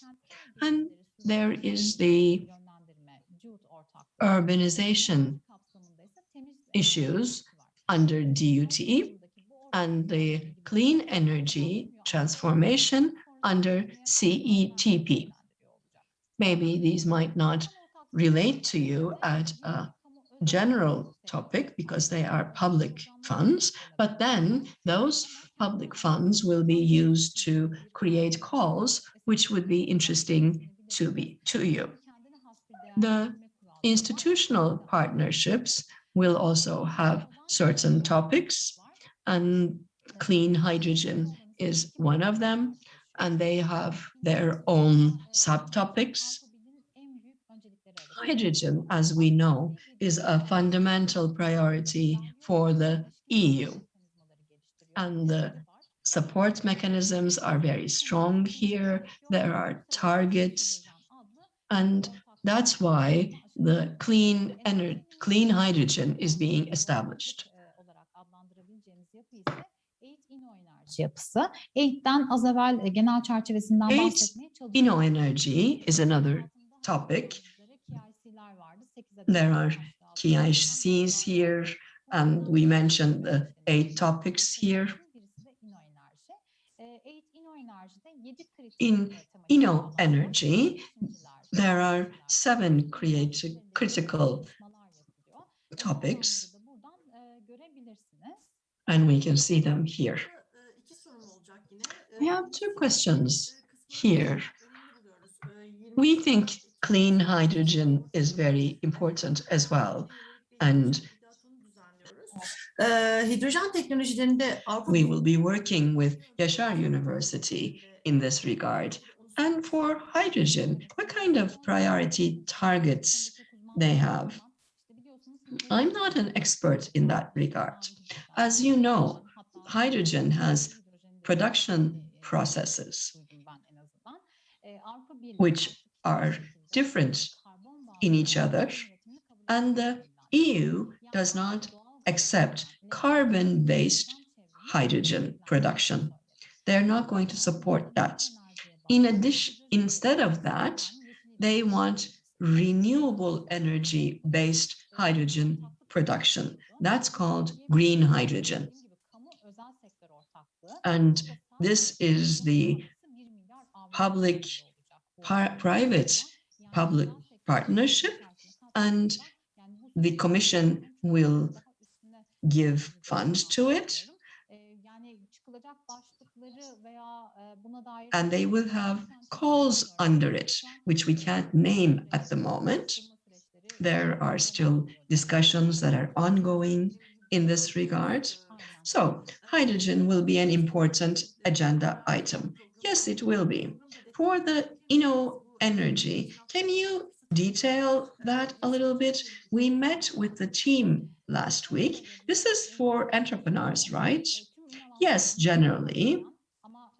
And it is for the entire innovation chain, but it can also be industry, academy, production, and all the innovation chain that covers these points are under energy. 8 energy, maybe we can make a reminder, they do their own calls. That's important. And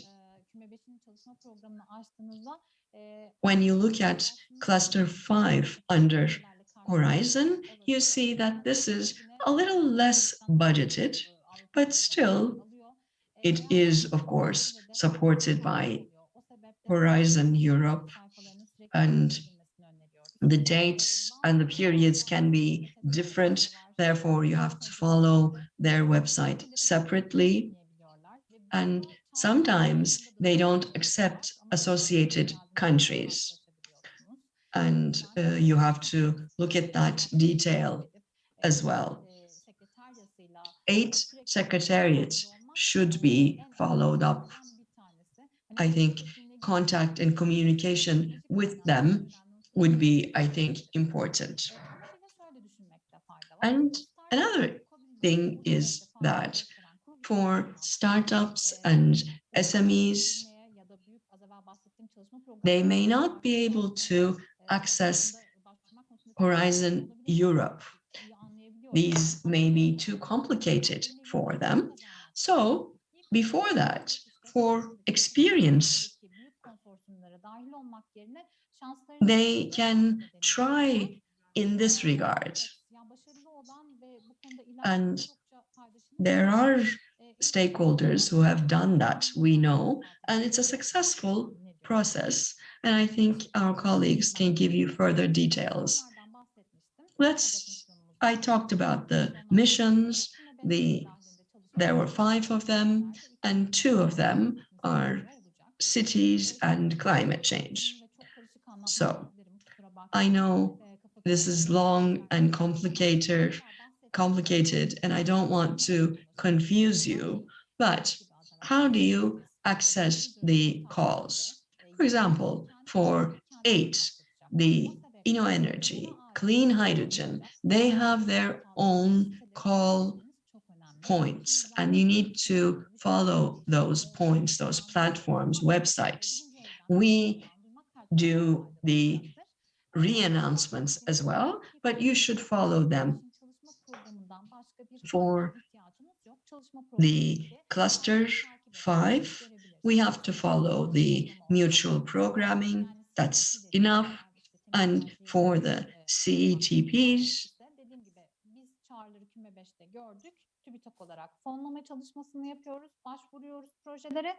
as TÜBİTAK, we will see this under cluster 5.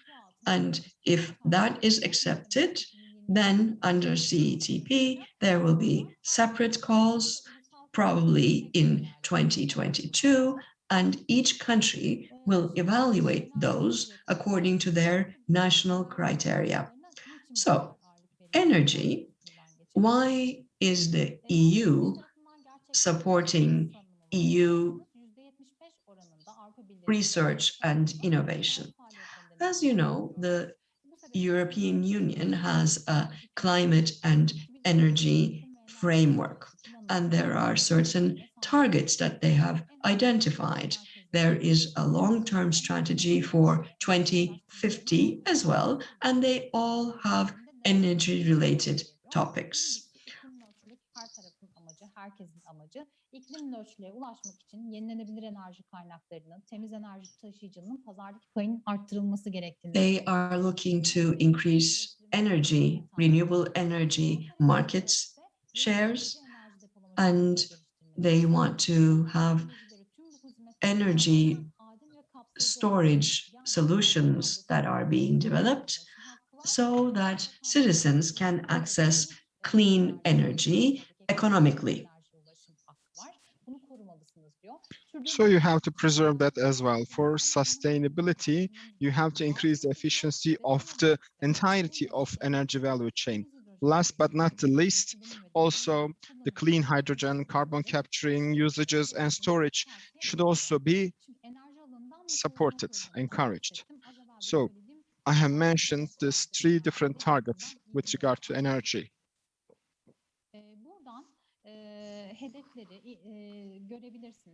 You can see the energy-related targets, and these are the sub-categories. To make time, I'm rather brief in this part. As Pelin Hanım's question, and as a response to Pelin Hanım's question, 3 out of the 6 targets were about energy, and these are the topics of call for tenders. Renewable energy, as you see, is the highest amount of budget. It's not surprising. 703 million euros of a budget is allocated for renewable energy. I want to talk about the targets. I will brother past. The batteries is an important target for climate transition and intersectoral solutions. If you have questions with regard to batteries, you can come in touch with us, but the call for tender is about to be finished. It will start again in 2022 April. So feel free to get in touch with us. About cities and communities is for the missions.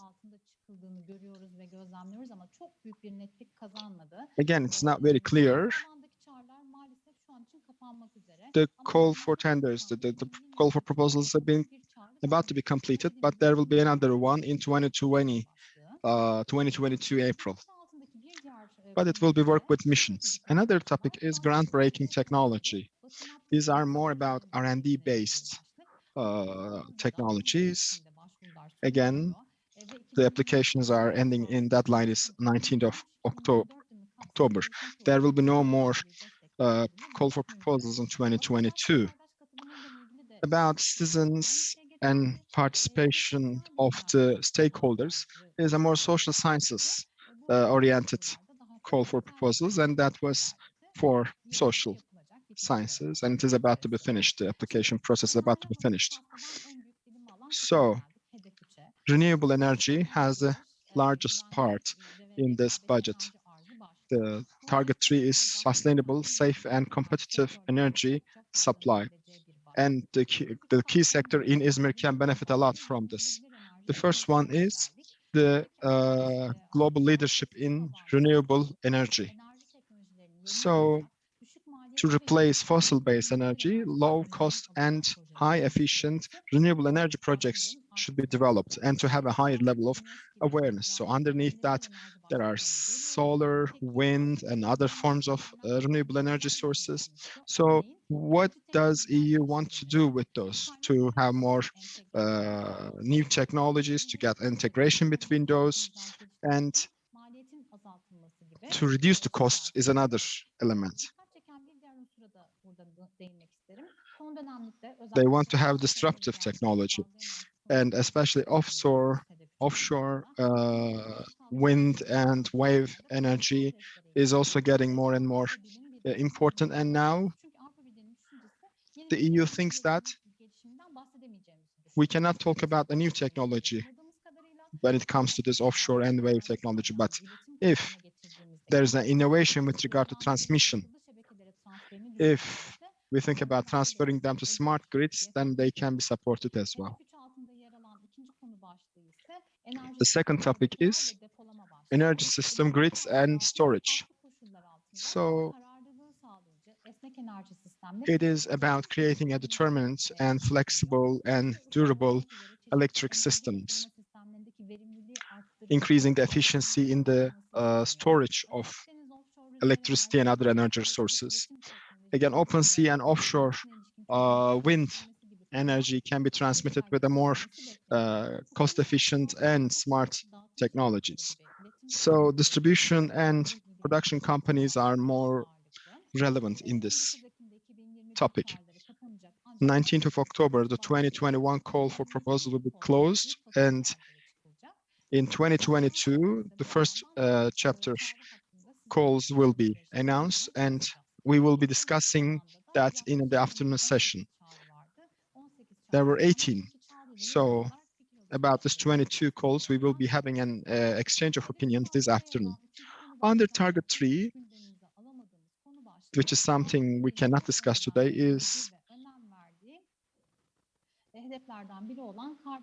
carbon capturing and utilization calls. There are CCUS. If you have questions, please feel free to get in touch. About the intersection topics, we don't have so much to talk about. Today's agenda, we will be talking about this efficient, sustainable, and comprehensive. We will not be talking about inclusive energy usage. The call for proposals will be up until 5 to 25th of October. The energy efficiencies in the buildings If you have any questions or opinions, please get in touch with us. About industrial facilities, it is the recovery of the waste heat. So those who are working in the heavy industry can apply. It is ending in 19th of October, but if you are interested, there will be a new call in 28th of April 2022. It's been a lot of information.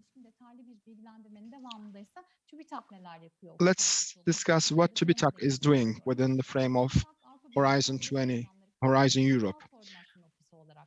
TÜBİTAK is the National Coordination Office, and we are announcing the calls, and we get in touch with the stakeholders, support them in their projects, and with our support programs, we are providing new opportunities to those who are interested.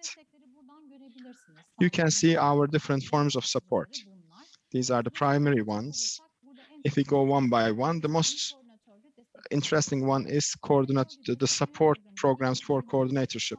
Let's say if you are interested in a call for proposal and you want to propose a project, you are looking for a coordination center, but let's say you don't have enough expertise, then you can get support with regard to writing the project or presenting the project. Or you can be supported with regard to the preliminary evaluation of the project. So whenever you want, you can get in touch with us. The support with regard to membership to networks.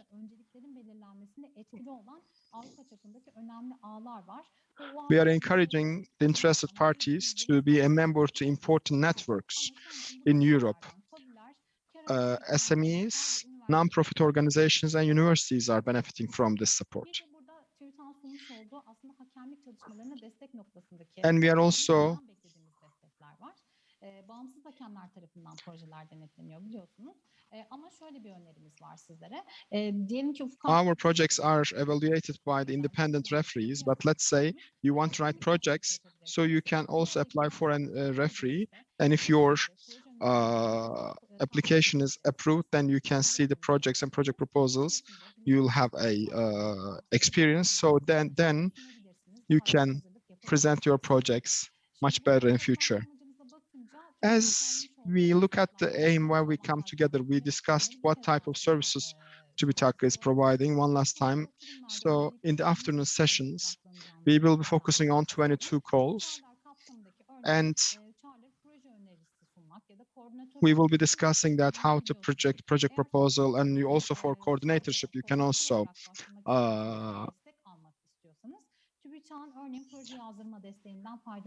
also benefit from the project writing support of project. But you have to do that at least 45 days in advance from the deadline of the call for proposal.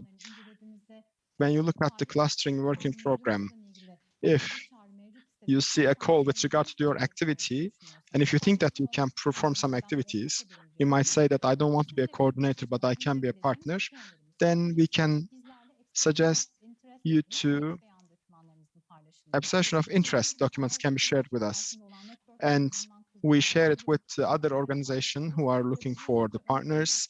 Or let's say next week there will be a market activity, project market activity, then we have this intention document, then we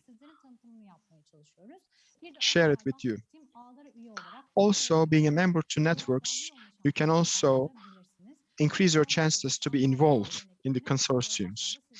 I will be sharing some examples of networks underneath. Last but not the least, at the end of October, there are some activities which might be relevant for you. The first one is on the 13th of October, with the participation of the head of TÜBİTAK, we will be organizing Eurostar 3 online information day. The Eurostar calls have been opened recently, and from Turkey and one Eurostar country, under the leadership of SMEs, some innovative products, processes, or services are developed. The projects will be supported. Eurostars is the support which has been created within the cooperation of EUROGIA. About EUROGIA and EUROGIA, the detailed information will be done in the next session. Another important activity that I would like to invite you is together with Sabancı University, between 18th and 20th of October, we will have Cluster 5 Climate, Energy and Mobility International Networking event. So we will be going into details of other areas, and the EU experts will be informing you with regard to them. And at the end of each day, companies will have their own interaction. And a similar activity will be done in Cluster 4 Industry as well, in 28th of October. And then Cluster 5 and Cluster 6 Information Day and Project Market activity will be done. You can find the details in Horizon Europe website. There will be our contact persons, and all those information are available in our website. You can visit our website to click, and then you can click our e-newsletter, and you can be informed about the new developments and other information. We have a LinkedIn and Twitter account. Also, we will be sharing these recent developments in our social media accounts. Thank you very much for your attention. Thank you very much for your patience. I hope it's been useful, and I hope I did not take much of your time. Thank you. It's been very informative and very detailed. It's very essential to work in coordination with TÜBİTAK team. Thank you very much. Thank you. Thank you. Çok teşekkür ediyoruz Sayın Hanife Tuzcuoğlu. Thank you, Hanife Tuzcuoğlu, for this presentation. Also, Pelin Tuzcu for the senior expert. Now, I would like to give floor to Sinem Altuncu, EUROGIA. Sinem Hanım, merhabalar tekrar. Merhaba, nasılsınız? 2030 Director General. Hello, how are you, Sinem? Hanım, thank you very much. Very nice to see you. We are a little bit delayed in our program. I'm listening with a great pleasure. We are always working very close contact with Hanife Hanım and Çağrı Bey from TÜBİTAK. And since I work in the field of energy, they are the national contact point. They explained very nicely, and they explained very in great detail. It was music to my ears. These are very important information. So let me share my presentation.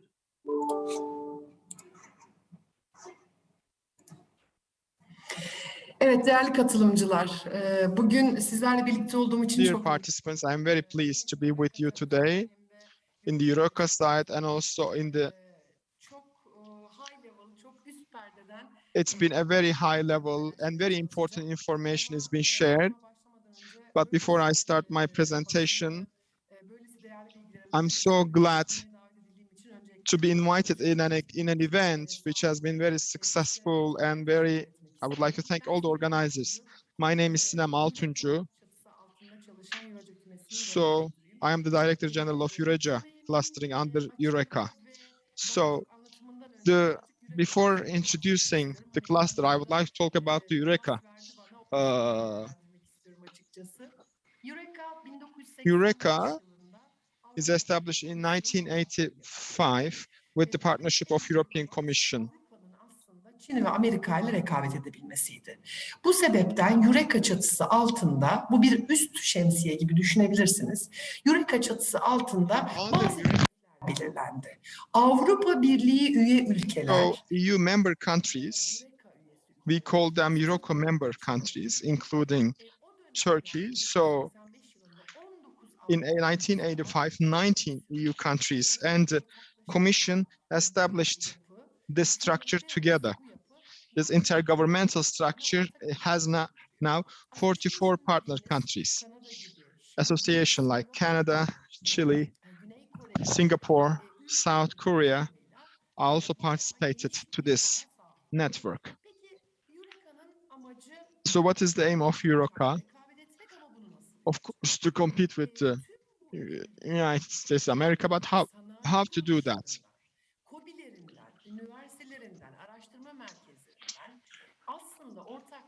It is aiming to create some consortiums, and with its accepting to, it is waiting for the applications of the R&D projects. These R&D projects are usually 3 years.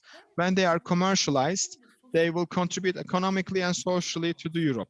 So that's the expectation from a project. Çok önemli bir şekilde, So çok yoğun bir şekilde yapılan Ar-Ge çalışmaları these sonucu R&D activities katkısının yüksek olacağı should have a high benefit to Europe.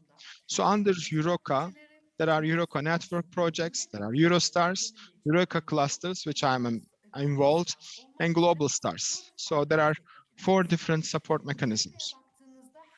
When you look at EUROGIA, all government bunu temsil eden bir kamu otoritesi var. has a public authority representing in that country. TÜBİTAK is the coordinating authority in Turkey. Hanife Hanım has mentioned that very nicely. So it is very important that our companies are always in touch with TÜBİTAK to see what new developments are there. This is very essential. Ben bugün size Eureka kümelerinden bahsetmek istiyorum. Today, I want to talk about the EUROGIA clusters. There are 5. We are 5 clusters under EUROGIA, and each cluster represents a sector. IKEA is for software. Celtic is in the telecommunication and informatics part. Smart is in the smart manufacturing. XS, maybe you have heard about it. It is the combination of Penta and Eurobites. It is a hardware, and it works on the electronic components, and EUROGIA, which is our cluster, work on energy. So all those clusters have one thing in common, one goal. They are there to support projects which are very close to the market. They have very similar structures. They have a board of managers, an executive board, and it is composed of the large industries in that sector are the members of this executive board. So I will be sharing the members of my executive board at the end of my presentation. So this is the same in each cluster. There's a technical committee, and they evaluate all, that technical committee of that cluster evaluates all the project proposal, and then they decide if that project should be labeled or not.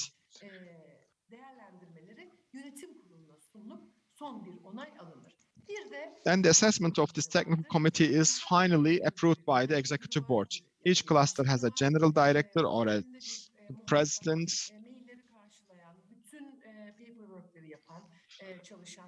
And there are staff to do the administrative work.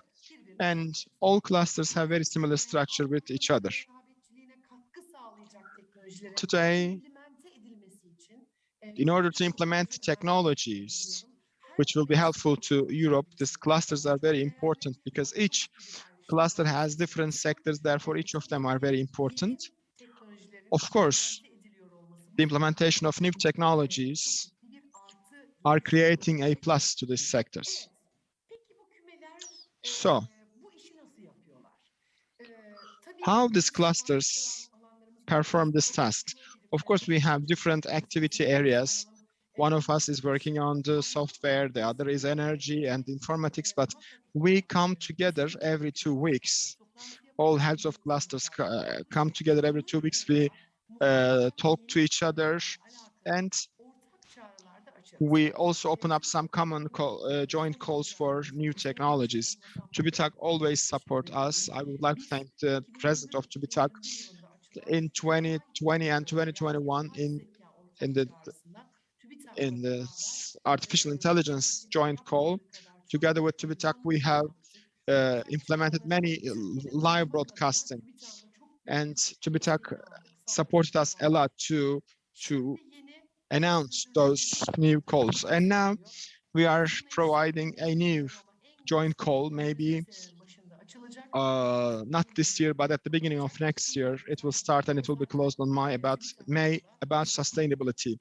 You will hear more details from us and from TÜBİTAK. SMEs are involved, large industry facilities are involved. We want SMEs because the clusters are providing mentoring and coaching to SMEs. There are research institutes and universities. Universities cannot be directly project partner in our country. We are discussing that with TÜBİTAK if it can change, but underneath a large industry, it is possible to work as a contributing to this project. In other countries, universities can become direct project partners. Research institutes as well. There are many different examples of that in other countries. Let's say an opinion is, an idea is put forward by an SME or industry. So there should be companies from 2 EUROGIA companies to create a consortium. After that, whichever sector the idea is about, for example, for energy, you come to EUROGIA and look at the possibilities of how they can apply to the calls. As I said, the technical committee looks into all the applications, and the labeled projects are identified to the countries. And if there is projects from Turkey, then we are notified if this project is labeled as TÜBİTAK. And then the national funding begins. Looking at the cluster impact, we have done research on this, and public-private partnership issue, we believe, are important in these programs, both on the national side and the company side. Finance comes together because, of course, each country has different finances. On the TÜBİTAK side, 75% percentage of support to SMEs and 60% support is given to industry. That's very important in Turkey. And with the cluster projects, businesses have a significant increase in their annual income. And personally, I saw an SME from Turkey did a project and drew attention in Germany and began marketing there. And of course, when R&D commercializes, business cooperations begin, and that contributes to export, of course. I mentioned EUREKA clusters, the ICT, Celtic, IT4, Smart. We are all together. So, coming to our own cluster after the general cluster information, in this aspect, we are the only cluster working on the energy issue, because this is a very important topic for not just our country, but the world. We are supporting low carbon technologies, actually, and we were established in 2004.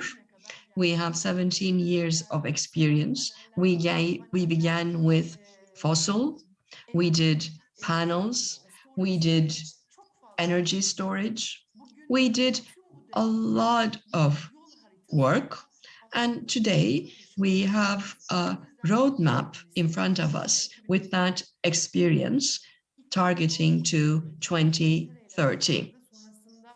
In 2019, it began in the UK, continued with the Netherlands, and now Austria is now doing the same thing. Cluster structures are changing, and a new structure was proposed, which was accepted, approved this June. And the label structures have changed. Ülkelere, hükümetlere ve komisyona bazı raporlar sunmak zorundasınız. Of course, for that, reporting has to be done to the Commission, and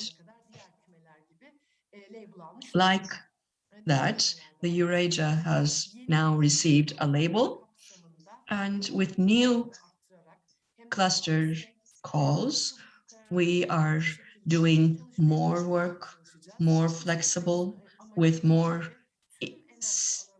decision-making authority.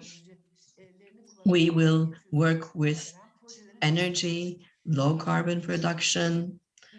Climate change, of course, is a global hot topic, we all know, and we have to transition to renewable energies as soon as possible. And there are a lot of challenges in that regard. And next year, Europe will be emphasizing this much more. And therefore, we need projects that implement new technologies, and we want to be a cluster that does that. Sustainability is, of course, very important. We look at that in the project. And of course, clean energy has to relate to the entire population, the industry, and we are working diligently in all those aspects. The EUROGIA 2030 strategy, I didn't translate this to Turkish. Please forgive me, because there are very specific terminologies here. I'm sure you will all understand. When we created this strategy in 2020, we said 5 Ds: decarbonization, decentralization, digitalization, deregulation, and democratization. Decarbonization is something we all know today. We want to reduce carbon as much as we can, and therefore renewable energy requires work in this regard. We need to do this in buildings, in parks, in green areas, and of course, storage is also vital. And for decarbonization, there are endless topics, and even newer topics are integrated to this topic. And everybody who works in this regard, the industry, SMEs, academy, we are expecting your applications. We ended our recent call at the end of September, and there was wonderful applications to that. Our evaluations will end by the end of October, and then we will discuss and submit to the executive board, and we will label them before the end of the year. And our next call will probably be in January. So you all must have ideas in these regards. And please don't think that the processes are too complex. We will be there with you. And if you also need international partners, which you need for all projects, we are there to help you in that regard as well. As the cluster management, we are trying to give the utmost support to all the businesses. You give us an abstract, and with that, we write to our partners in the cluster, to those countries, and tell us your country, your businesses, we say that. And we give them the project coordinator information so that people can be accessed directly. And the other topic is decentralization. I think this will be valid a lot with blockchain technologies. We are all aware of that. I believe everything is becoming more unique and individualized. There is a lot of businesses in this ecosystem as well. And I think konuya davet etmek istiyorum. Their applications are now beginning as well, and they are unbelievably good. It's really nice to see that improvement there. Digitalization, of course, has a lot, and we, as I said, had an artificial intelligence call, IoT, ICT, they are a part of our lives inevitably, and the security side also requires a lot of work.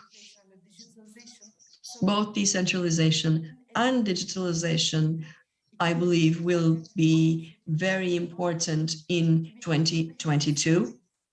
In 2021, we said that in the past,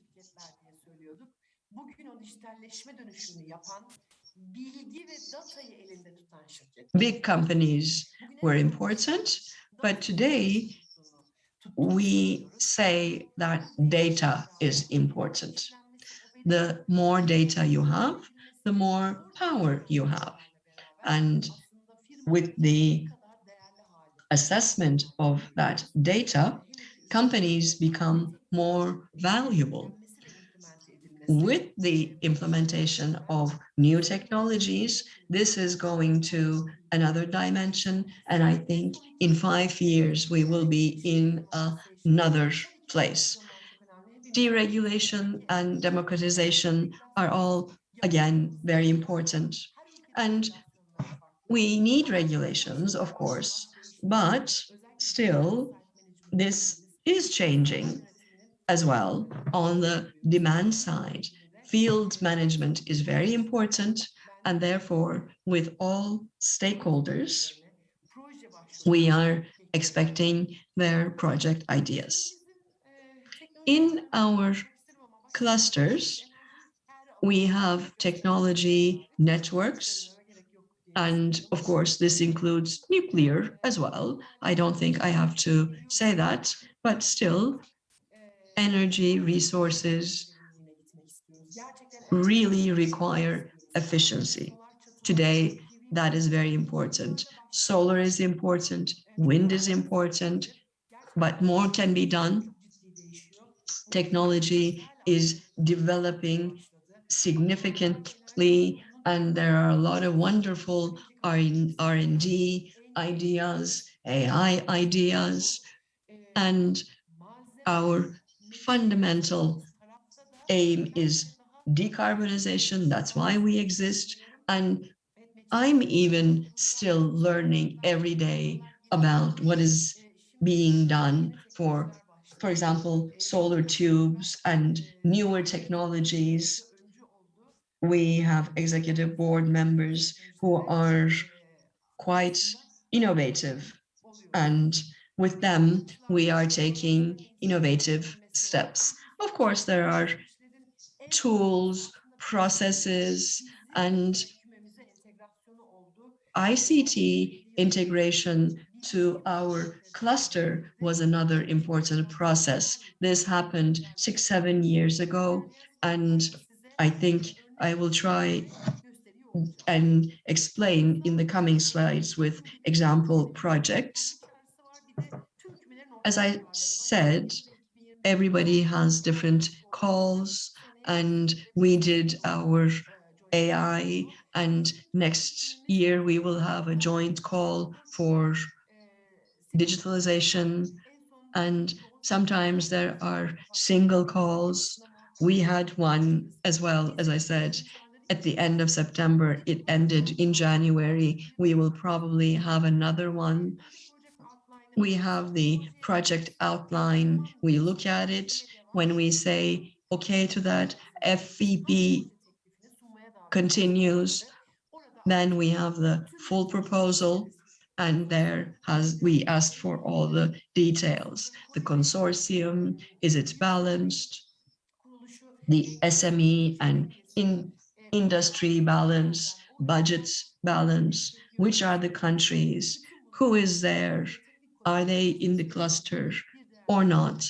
As I said, the technical committee does an evaluation. Then projects that are labeled are notified to the countries, and with that, the national funding is triggered. And sometimes what we see is that sometimes businesses say, yes, I will submit this idea, but then this person in the evaluation may be my competitor, so please don't include them. We've heard some requests like this, and we accept that. That's we believe is very important. Commercialization is also very important. The balance in the consortium is very important. SMEs and industries have to come together. And as we said, copyright and patents are very important. And in all our projects, we have contracts, and there it says that all stakeholders are responsible for their own dimension. Therefore, there's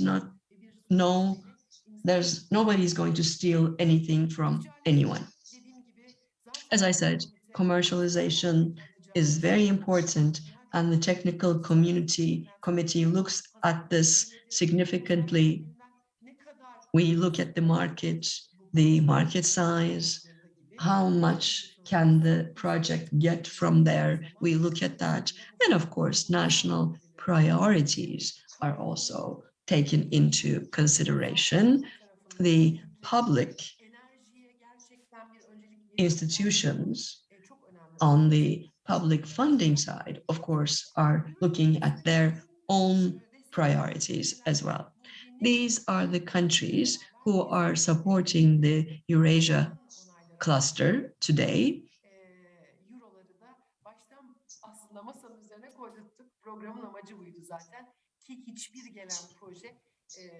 And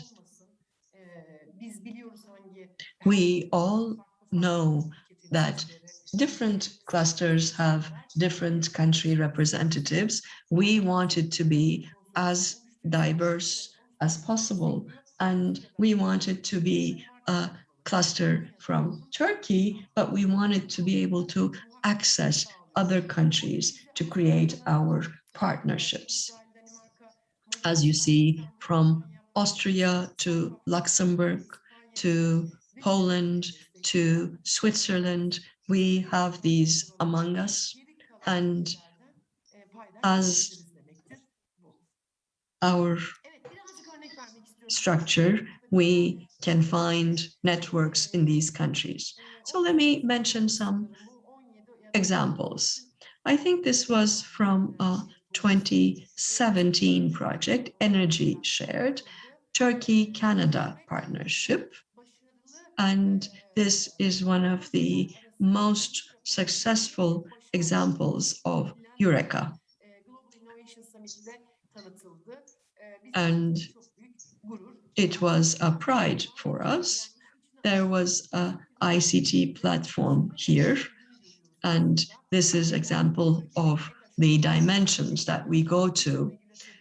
EPH was the regulator, and they're quite a large company, of course. And Rengen is an SME, but they are very successful. And they have 4 or 5 projects that they are continuing. And Paycor is a large Turkish software company. And therefore, this was a very good cooperation. They did a wonderful project. Very shortly, this was the project. There was the PV panel, the smart box, and there was a mobile application that was designed, working on the cloud, and from climate forecast to energy storage, everything was gathered here to be submitted to the end user. Another example is Game Foreseen. This was a Spanish-Turkish cooperation, and this was an implementation of a very new technology about gaming and artificial intelligence, and it was about changing the behavior of end users. The producers and the distributors are, of course, having a lot of difficulties today, and this kind of implementation reduces their costs significantly. And then there is the Belgian-Turkish cooperation. This is a solar pact, and it works for solar roofs, and it's an amazingly successful project.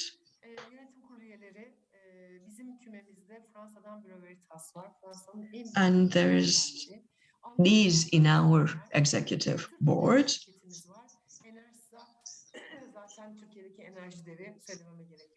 And Enerjisa, we know them. They're a very large company in Turkey. EPİAŞ, we mentioned. And we have Veritas and UNESCO. Paycor is from Turkey, and they are all the members of our executive committee, our executive board.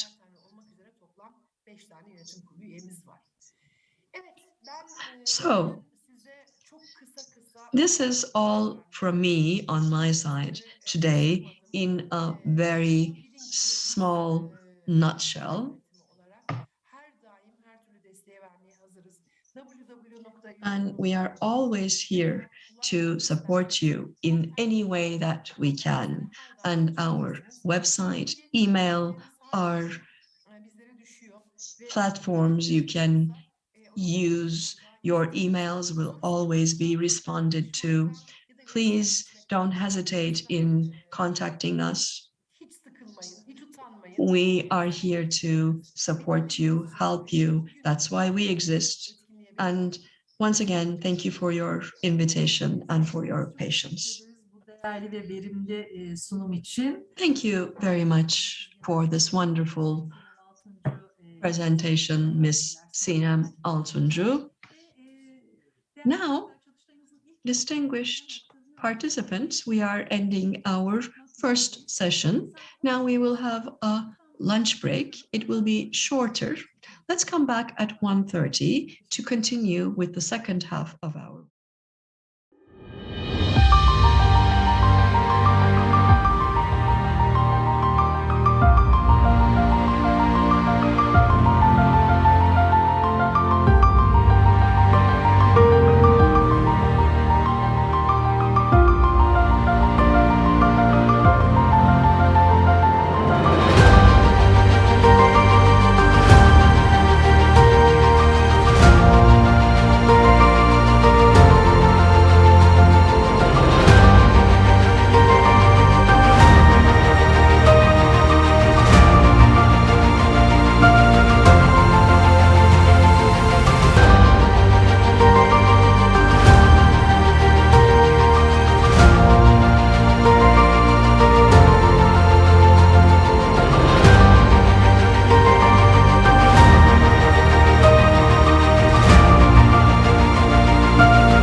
Merhaba tekrar, afiyet olsun. Hello again.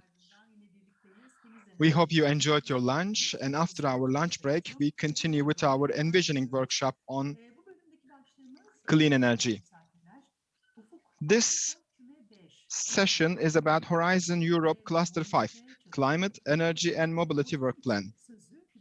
I would like to give floor to Çağrı Yıldırım, the senior representative and recipient from TÜBİTAK, and Hanife Tuzcuoğlu, national contact point from TÜBİTAK. Hello again, Hanife Hanım and Çağrı Bey. Floor is yours. Başarılı bir sunum olması, ikinci bölümünün de yine verimli olması dileklerimle. I wish a fruitful session and floor is yours. And before I do that, I want to remind to our participants once again, we had some participants who would like to ask questions directly to Sinem Hanım. We will be relaying those questions to Sinem Hanım, and then she will be answering them directly. After that, note, once again, floor is yours. Çok teşekkür ederiz. Thank you very much. Hello, everyone. I would like to thank Best for Energy team for organizing this event. It's been a beautiful event about energy clustering, so we are very happy to have such an active workshop with regard to energy cluster as TÜBİTAK team. My name is Çağrı Yıldırım. We are working under Cluster 5 in Horizon Europe in climate and mobility. And now I would like to share how we read a program and how calls are being found and how you can find the relevant funds. So we will have a short presentation. Those who are not familiar with this program, different than the national programs, we're talking about 2-year programs, or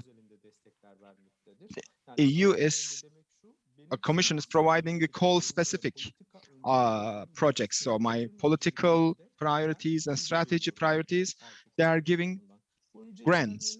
So what are those priorities? As you know, 2030 development plan of the UN and neutralizing carbon in 2050. So they are aiming to provide some support to help these goals. So when you have this working program,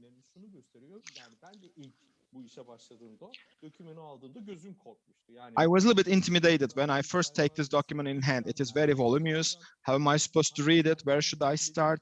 Which call is regard to with my area? So it's very natural that you can have some question marks in your mind. In order to understand that, there's a systematic actually. Once you understand that, then you can understand which ones are regarding to you. When you open up a call in the tender page from the internet, you see that you will see this different tender topics. This Horizon, CL5. I will be reading. CL5 means cluster 5. So this is the cluster that we are responsible. So then year 2022, it will be supported in 2022, and it says destination. In the morning session, Hanife Hanım has mentioned that in energy cluster, there are, in cluster 5 in energy, climate and mobility, there are 6 destinations. This is with regard to destination 4, which is energy efficient buildings, then energy efficiency in industry. We know them by heart now, but they all mean something. When you look at those headings, you will be able to find certain things. 01 means the first call.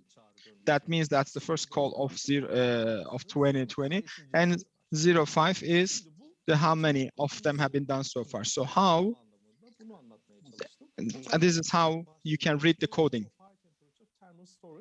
So it says the heading, the topic is development of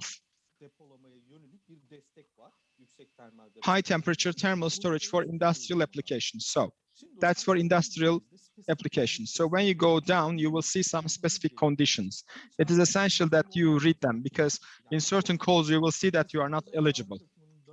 In the call document, in specific documentations, it says you have to find a partner from India or from Canada.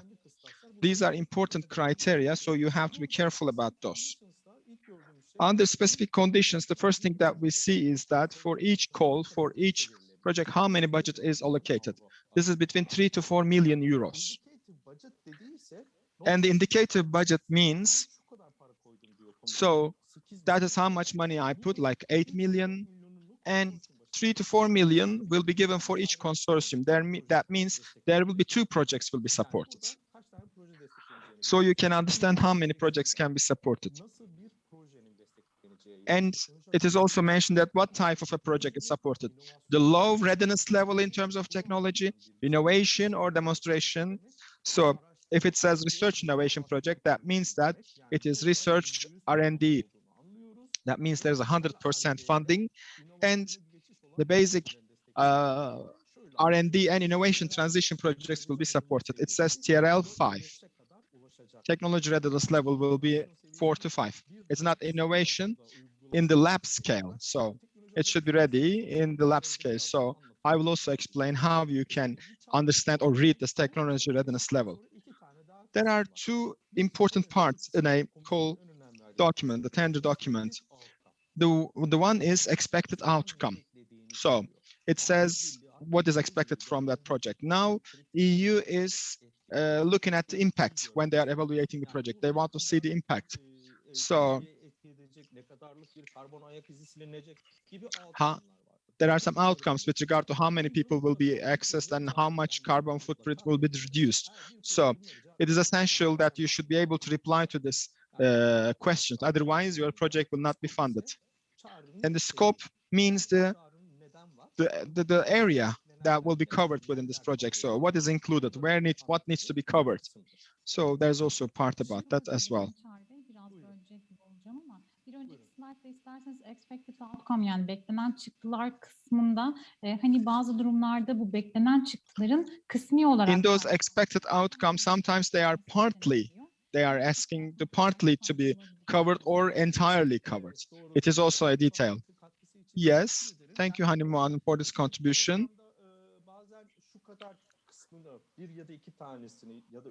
Sometimes it is specified that how many of them should be covered.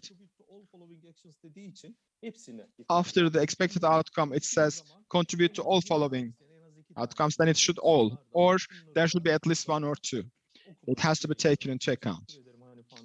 Thank you, Hanif Hanım, for the reminder. There are different funds. In Horizon 2020, Commission is now in the certification. Now in the Horizon Europe program, there is not so many changes. There are not so many changes. The first 3 funding types that you see here are also the same in Horizon 2020. The aim here is the example project that we looked for, this R&D, in the low TRL projects are defined as R&D and innovation actions. So producing of new knowledge, new technology, and the innovation actions are the ones which is the innovation is being supported. We're talking about new, changed, or developed products, process, and services are designed. So here you demonstrate something. Also, we see some large-scale applications as well. Let's say a product which has been developed in laboratory scale. We're not expecting R&D here. That's the application of that previously developed product. The third one is coordination and support action.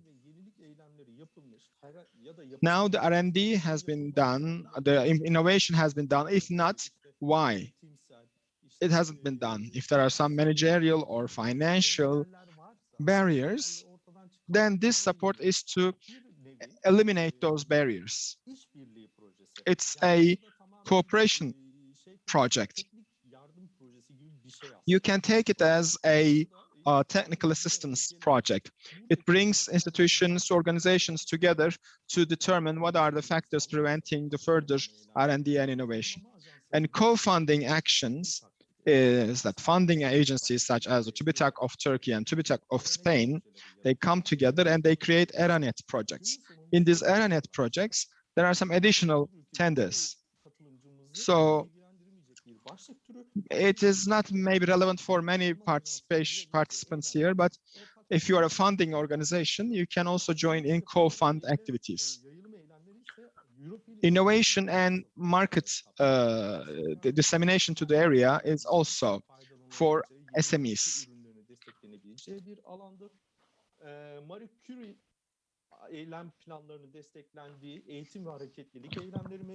Education and Mobility Act is for Marie Curie program, so academicians have exchange between different countries. They can conduct research in those other countries. PCP is pre-commercialization procurement activities, so it is for providing some innovative solutions for the end users, and also innovative solutions for public procurement. There was an example in Istanbul in the area of energy. So some renewable energy options procurement in the government buildings are conducted within this project. If you need further information, we can share it with you as well. Do you want to add something in this part, Hanife Hanım, or shall I move on? Thank you, Çağrı Bey. When we look at our working programs, we can talk about which ones are more common, more intensive, which you already mentioned. Again, the first three. This is the type of activities. The fourth one is also followed, but this is for co-funding. But the first three are the most common. Belki İSKA bu projenin ortaklarından bir tanesi. Let's say ISKA is one of the partners of that project. It's a development project. Maybe they might be interested in the co-fund. And PPI, İzmir Metropolitan Municipality and Seferihisar Municipality might be interested in this innovative solutions for public procurement. So funding rates for R&D and innovation, there is almost up to 100% of funding. These are 100% grants. If it is an innovation action call, those who are having profit organizations are up to 70%, but non-profit organizations such as universities, NGOs, they can be funded up to 100%. In coordination and support action, there is up to 100% of funding. Co-fund at 30 to 70%. Innovation and market distribution is again up to 70%, but if you are non-profit, it is 100% funding. As you see, this program is one of the most generous programs around the world. As TÜBİTAK, we are calling a lot of tenders and there are no examples of 100%. It is 75% maximum to SMEs. For the industries, it is 60. It is 100% to universities, but there is usually a limit. Every country has a limit, but there is not such limit here. As far as I am concerned, this is the most generous program in the system.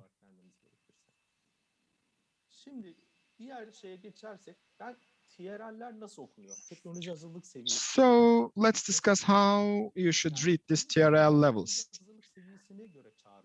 Commission is calling for tenders according to technology readiness level. So if it is TRL 4 and 5, it should be in the lab environment. It's not my general opinion. It is an international standard scale. What you see on the left-hand side is international standard technology readiness level scale.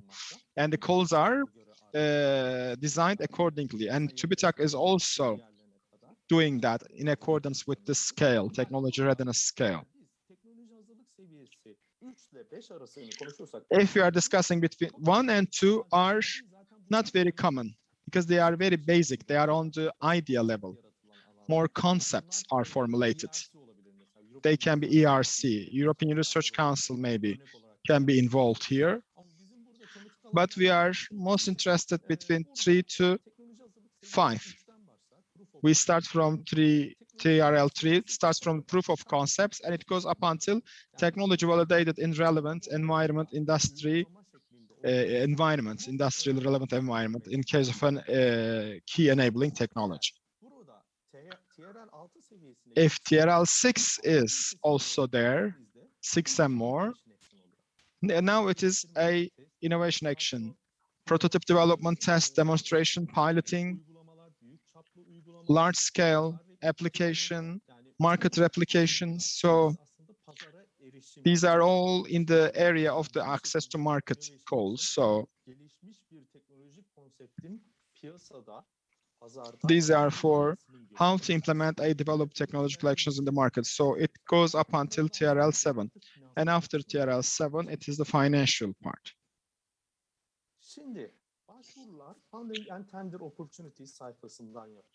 You do your applications from funding and tender opportunities portal. There is one single application for the IPA funds, for the union programs like Horizon to Europe is the biggest one, the Erasmus, creative industries. All of these union programs are now applied from funding and tender opportunities portal. You have to create an account and you should do your application from here. One of the most important rules in Horizon Europe is, especially in the area of energy, you have to apply with a consortium. In certain calls, there are some specific conditions why we are suggesting you to read specific conditions. Sometimes it says you can apply with one partner.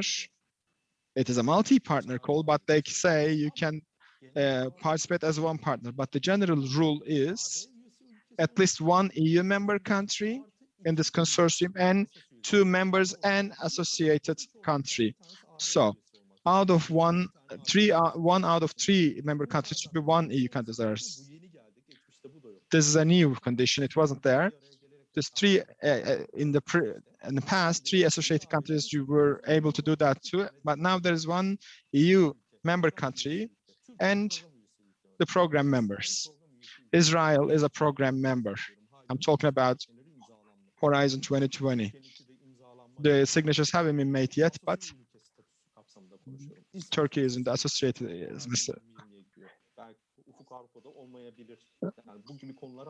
So it's not entirely clear yet, but these are you need to have this consortium of 3 countries. If you do your application without a consortium or without having an EU countries, you would be ineligible. The countries which eligible countries are members, associated countries, low and middle level income countries, underdeveloped countries. You cannot fund United States. You cannot fund Chinese or Japan or Australia. These are developed countries.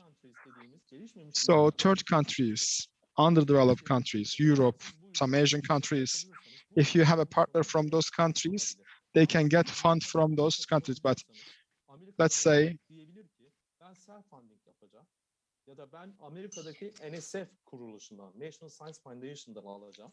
they might say that I will get my funding from my own country, then the commission says, okay, there's a condition. You can get a partner from the United States, but they should get their own funding. In Cordis page,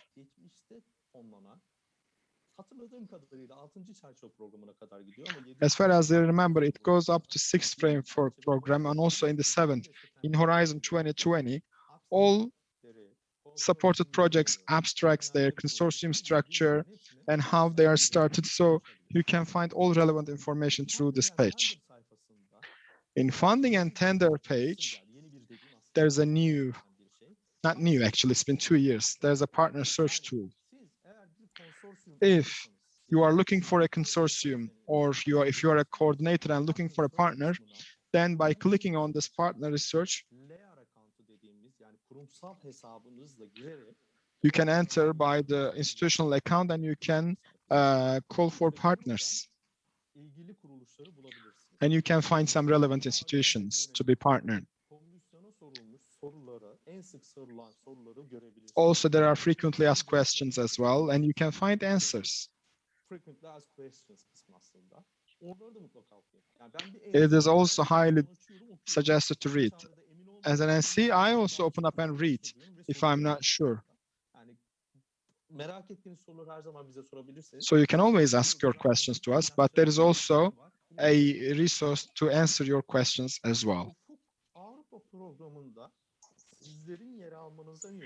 In Horizon 2020, we had a support mechanism as TÜBİTAK.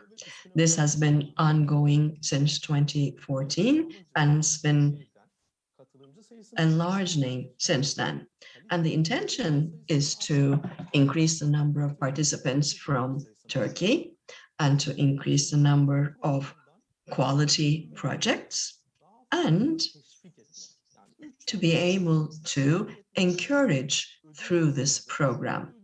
Encouragement is the award part. I'm not going to go into the details, but the support aspect is that if you want to apply as a coordinator, then you can also apply to the TÜBİTAK coordination support system.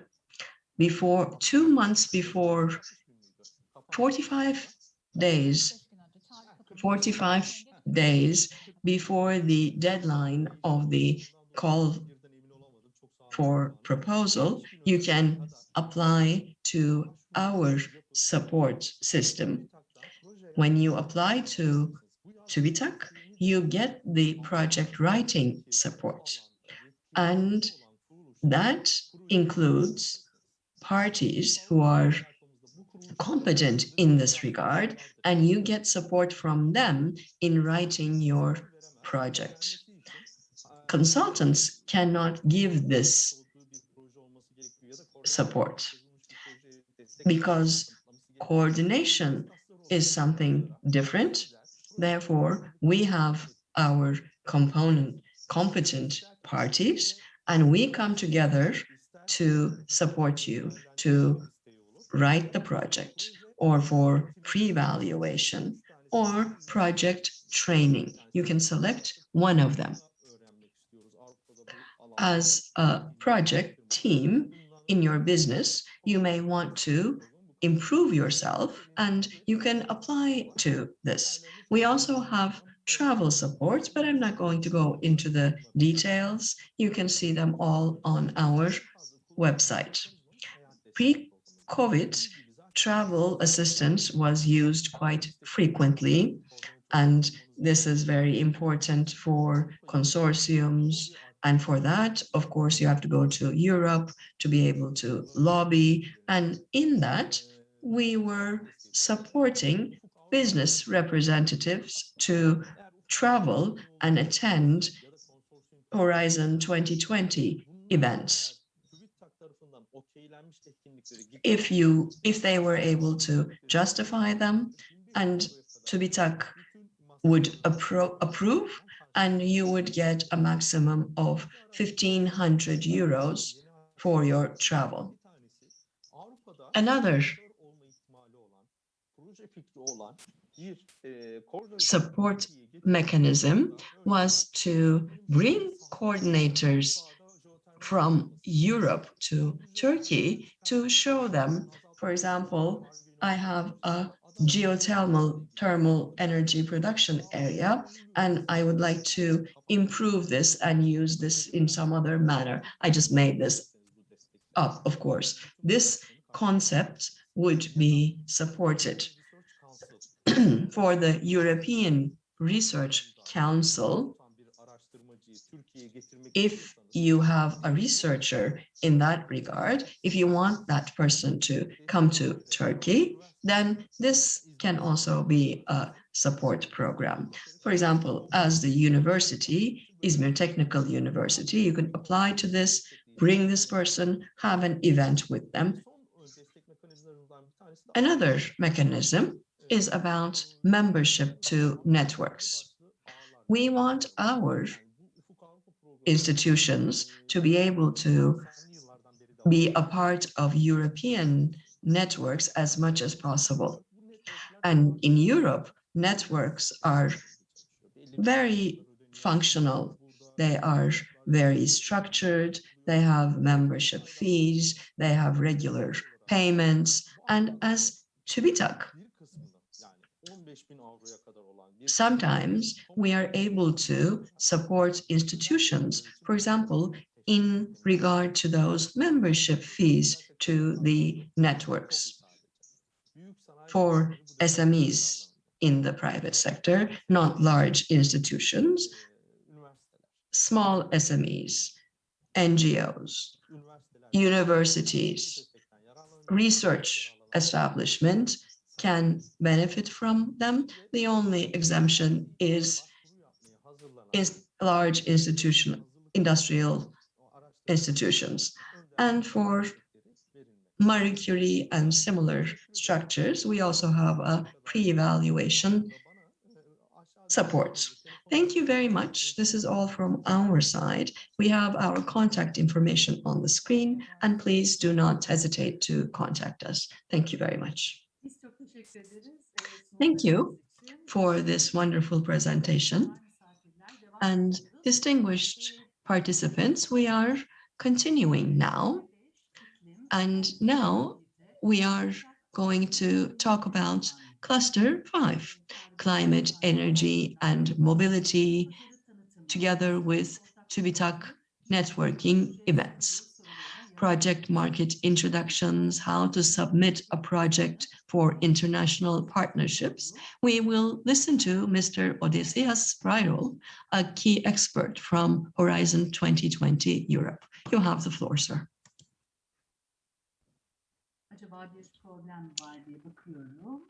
Can you hear us, sir? Yes, I can hear you, and I hope you can see me too. Thank you for inviting me into your event. So far, it's been a wonderful event, and I'm glad that, and I hope that it will be interesting for your participants. So without further ado, I would like to share my screen and start my presentation.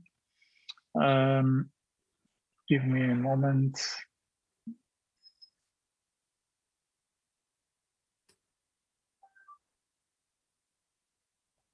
Can you see my screen? Okay. Can you see my screen? Yes, we can. Yes. Yes, very good. So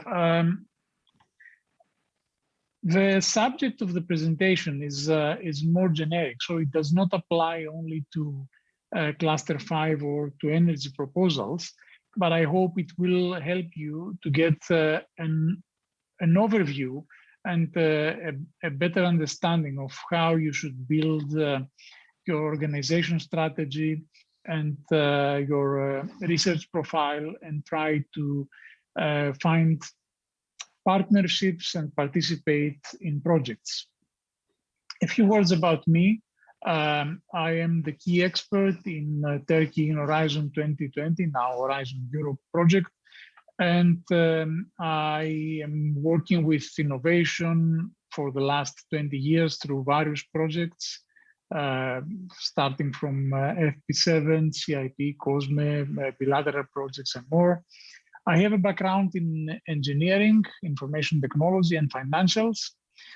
And for the last 10 years, I'm dealing with innovation projects, project management, intellectual property, and business processes.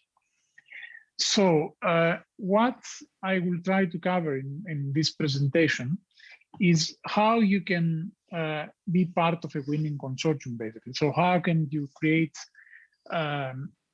your profile? How can you build your strengths and present them, project them to the world, and how you can approach potential partners and consortia and negotiate, of course, your part in a consortium, and of course, your budget. Now, if it is your first time in EU funding, then you will realize that most opportunities require collaboration. So EU funding, apart from a few very specific calls like ERC or EIC, which aim either to researchers or to SMEs, so small companies, Most of the other calls require collaboration. Cluster 5, of course, is one of these examples. It requires collaboration. So you need to build consortia, you need to participate, you need to build strong relations with other participants in order to be able to participate. And in order to participate, at least as a coordinator, you need to participate. And if you really want to participate in a winning proposal, then you need experience to do that. And you cannot do it alone. So you need to learn how to join consortia in order to get the experience that you need before you try to coordinate one. So here comes the dilemma. Should you be a coordinator in a proposal or should you be a participant? I don't know how many participants, how many participants of these workshops are actually already into consortia and have enough experience to be coordinators. But it is certain that if you want to be a coordinator of a consortium, then you need significant experience. You need a lot of resources. You need commitment from your management, commitment from your own organization, and you need the ability to manage a project. You need to have a clear strategy in every aspect and an excellent knowledge of framework programs. So it doesn't, it's not enough if you just have an idea. You need to address almost every aspect of the specific call, and you need to have a strong network of partners and be able to work with them and coordinate them, starting from the submission process, the submission of the proposal. On the other hand, if you would like to participate just as a participant, as a partner, then you need some experience, but you can acquire that experience through a consortium, through an experienced researcher or a consultant. So it's a lot easier because you don't have to manage anybody else other than your own organization. And you do not have to create a strategy for the whole consortium. You just have to create a strategy for you. You certainly need some knowledge from of framework programs, but again, it is not that necessary. You can always learn by doing. And of course, you need a lot less resources and a lot less commitment. If you are just a partner in a consortium, you will have a smaller role. You will most probably have a role in your own subject matter. So it will be much easier to navigate through that. So how do you participate in a consortium? What are the steps? Now, this is a roadmap that I have created in order to work on a strategy. It is not the only one, and it doesn't mean that it is. You are not allowed to change it. You can adapt it. It's just a template for you to guide you through this process. You can always adapt. You can jump one step if you already have it. You can change some steps. You can change some. You can change some requirements. You can jump from one step to another. So it's up to you. Let's start by remembering what the problem is about. So let's start by trying to understand the problem. So before you start committing to a proposal or to a consortium, you should understand the problem. In your case, it's cluster 5, it's energy, mobility, challenges that the Commission has identified, and you should address this challenge. But at the same time, you should remember the Commission priorities, because these Commission priorities are interlinked and are present in all clusters. So European Green Deal, it is of course a very relevant priority. So, of course, Europe tries to be more climate neutral, to help to create a more resource efficient economy, but at the same time, we're talking about digital age, about empowering people with a new generation of technology. And often you will listen about the twin transition. So twin transition is both digitization and adaptation of green technology, of sustainable technology. We mustn't forget that with these priorities, we also have to create an economy that works for the people. So our investments, our concepts, our ideas should be attractive for the environment, should create quality jobs, and at the same time should help Europe to be stronger in the world and promote the European way of life and the new push for European democracy. Some of these priorities, of course, are not the principal priorities in Cluster 5 in your proposal, but you should remember all of them. And when you design your idea, your proposal, you should address as many of them as you can. Now, there are a number of documents if you want to understand this problem, and you should start, of course, from the strategic plan. The strategic plan is a document that explains how Europe is going to address all these problems. Now, the strategic plan analysis is a more detailed document that supplements the strategic plan. The work program is all the technical details about cluster 5 and the other clusters that you are interested in. And there you will find the specific calls that are relevant to you. And then, of course, you have the proposal template, which is a document that you will use in order to submit your idea. Once you feel you familiarize yourself with these documents, then you will find the legal documents like the model grant agreement and the consortium agreement, same pack, and you should also study them to make sure that you understand them.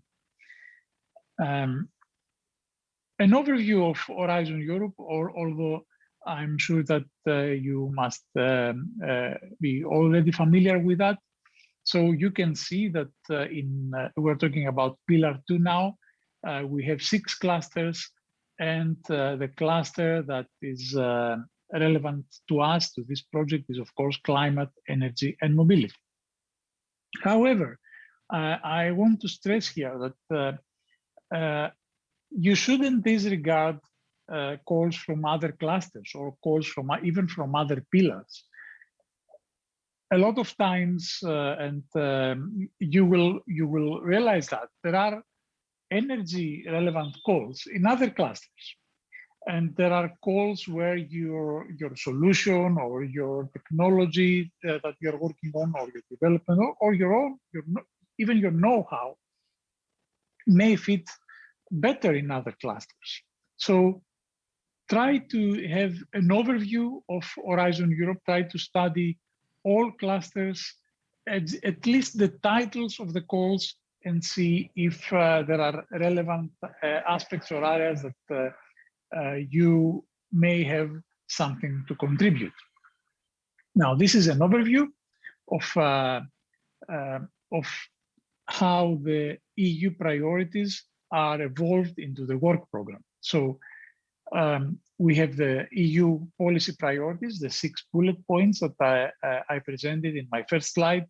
From these EU priorities, we create the key strategic orientations, and you will see these strategic orientations in the next slide, and the impact areas. And then we have the work program, where we organize specific calls under destinations. Now, these are the 4 strategic orientations. and you will see that there are a lot of overlaps. So if you go to the strategic orientation A, by the way, the titles on the side are my titles. So they are, I came up with them because the main issue in its strategic orientation is that. So in strategic orientation A, the main issue is digital transformation. In B, it's environmental protection. C, sustainable development. And then in D, resilience and inclusiveness.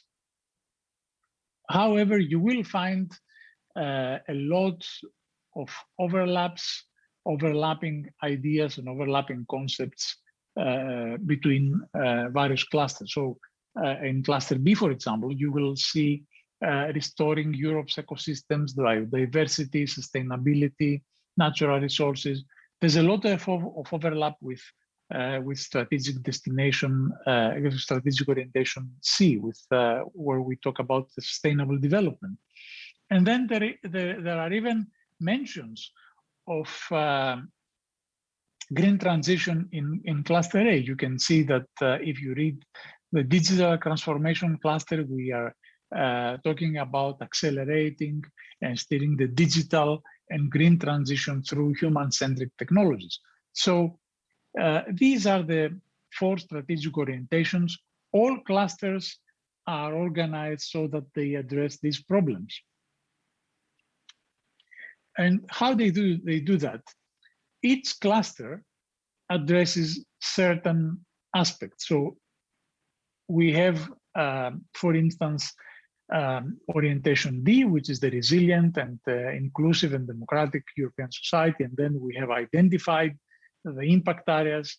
And we can see that for cluster 5, the way that we respond to these challenges and the way that European Commission expects from you, the participants and the researchers, to address these challenges is here. So in strategic orientation D, European Commission expects from researchers, from innovators to create a new way to involve and engage citizens in low carbon transition and sustainable economy.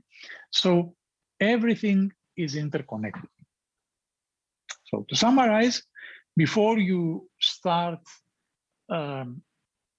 dealing with a consortium, or before you start working on your idea, you should have a good understanding of how Horizon Europe is structured, how the pillars of Horizon Europe are structured, and how you can create your concept note in order to address the specific questions and specific problems that European Commission has identified.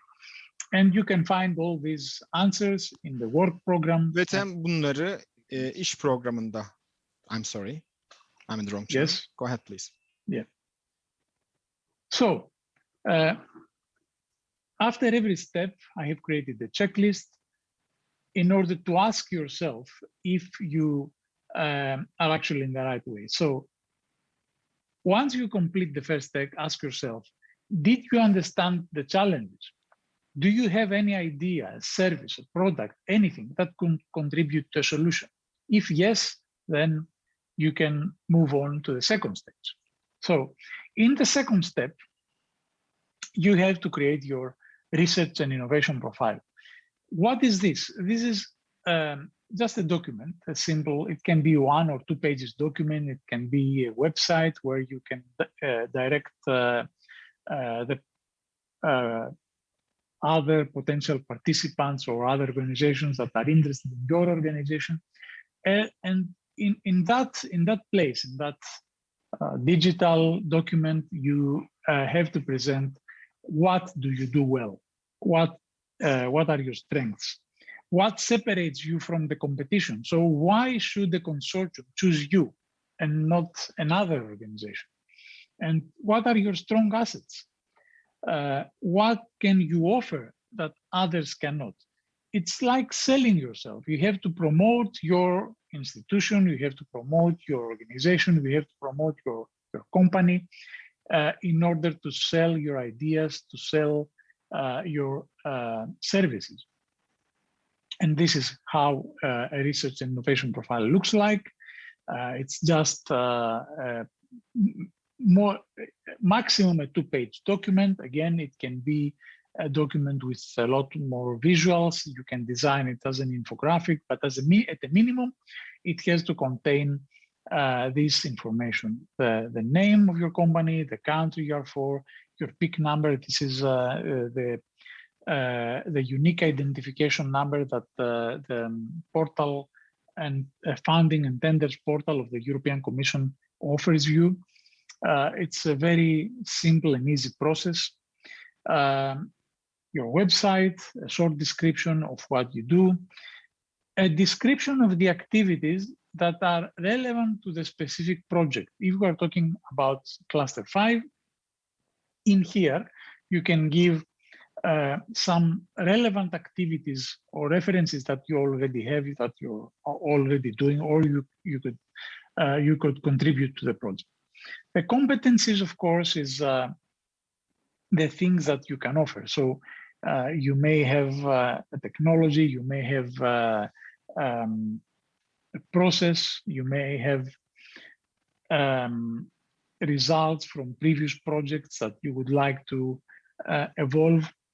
The main role in the project is empty, since you don't know the project yet. But once you learn about the project, you will use this section to explain to the partners of the consortium what you can do on that specific project. And of course, then you present your key personnel with golden paragraphs, 1 paragraph per person, a few lines. You don't need to have very lengthy explanations. And of course, you can always give the links to their profiles, to the researchers' profiles, and any publications or products or services that you may have and are relevant to this idea. Now, this is an example, this is a template of how you can create a golden paragraph. Okay, it's you feel free, of course, to adapt it, feel free to change it, but this is an example of a typical golden paragraph. So you say that you are where you are, you state your position, you state the relevant certifications or the relevant knowledge or experience or expertise that you have, and then you go to your background. So you may have a diploma from university or a master's degree or whatever, and then of course you can you state the experience that you have in the years that you're working. Of course, again, feel free to rearrange this paragraph, feel free to change it. The idea is that it can serve as an example of what you have to say. Along with your research profile, so, and your the description of the members of the team in the golden paragraphs, you need to create a technology stack or a solution stack. So this is basically more relevant to IT companies, where they have to explain the technologies that they are using. But it is often useful to have, even if you are not an IT company, but because certainly, even if you're not an IT company, you will have some technology solutions that you will use. And I have in the links some relevant examples which you can see and you can adapt to your needs. The idea is that you use your technology stack to prove that you have a strong and reliable infrastructure and you know what you're doing. So again, a checklist for our second step. You need the PIC number. It's very easy to get one. There are detailed instructions in the funding portal of European Union, of European Commission. You need the research and innovation profile, the one that I presented here. You may need a technology stack. It's always good to have one, but there's always a situation where you may not need one. And you need to be familiar with the tools. So you need to play around with funding and tenders portal, the participants portal, as we call it. You need to find out the previous projects. There are some sections in that tools where you can find out projects that were successful in the past, so you can get a good idea of what they expect to see, or there are sites where you can find statistics to support your organization, and of course sites where you can find other partners. Now, step 3, you need to assemble your team. As we already said, you cannot do it alone. You need a strong team. And first of all, you need to be compliant with the research and innovation agenda of your organization. So you may have an idea, but maybe this idea does not fall into the interests of your organization. So you should make sure that you get approval and commitment from your organization. Don't start, any pursuit of participation in a consortium if you don't have the approval of your organization, because then you may get a rejection at some point, and it is not good. You will look unreliable in the eyes of the other participants of the consortium. You should always, in addition to that, find support from other colleagues. So you should build a team, maybe from your organization, but also from other partners, from other organizations, and you should be able to work together and make sure that you have the time that is needed to work on these proposals, to work on your ideas, and commit to this work. If you don't, you always risk losing your credibility in the network. What type of team do you need? You need people who will have comprehensive technical understanding. So you need people who understand what you are trying to build, are fluent and accurate in English. It is important that you can communicate in English. You don't have to speak perfect English. You don't have to write perfect English, but you do need to be accurate in what you're doing. And your team should have the ability to think about the details and be able to spot problems and have greater imagination and able to see opportunities. So it's always good if your team is inter-organizational, and if you include profiles from other disciplines. So if you are a researcher working in energy consumption, it's always good to involve, let's say, somebody from some profiles from business aspects, some people who know the market, some engineers, some experts in real estate, maybe. Anything that could add into your challenge, into your solution.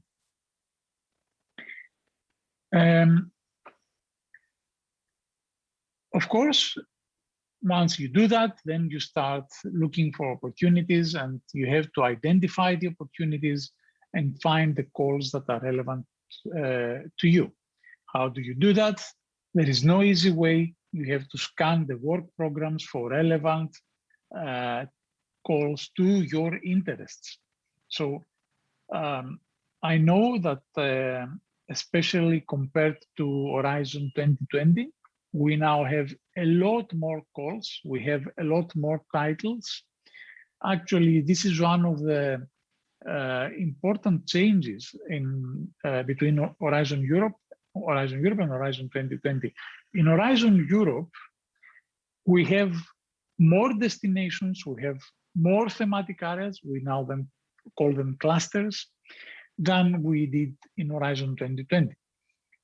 And we may have the same number of proposals that will be finally funded, but because we have a lot more calls, we will have fewer number of proposals per call and fewer number of successful proposals per call. Because now researchers will be able to aim at the specific calls that are fall into their interests. So study the titles, start by the titles. See if the title of a call is relevant to your organization. If it is, then you should study the call text very, very carefully. And you should spend some time in that. You should discuss it with others, with your team. You should make sure that you can address that specific call. You can address the challenges of the call, and then study, of course, the proposal template and the general annexes. Now, the general annexes are important because in these annexes, you will see the eligibility criteria. Maybe you are not eligible for that particular call. Maybe you need partners from other countries. Maybe you certainly need partners from other countries in Horizon Europe, of course, but maybe you need even partners from outside European Union, as Chari gave an example in the previous presentation. So maybe you need somebody from Canada, maybe you need somebody from Japan. Make sure you understand the call, make sure that you understand the eligibilities, study the budget, study the requirements. What do you need to consider when you are identifying the opportunities? You found a call, you feel that this call is relevant to you. So how do you make your decision? Should you pursue something in this call? First of all, you check eligibility. Is the call for you? Are you, as an organization, eligible for this call? Is it worth it? Maybe some calls have a very low budget and only one call will be successful, or even maybe the budget per call is so low that it is not adequate for you for the idea that you have. So maybe the specific call isn't worth it.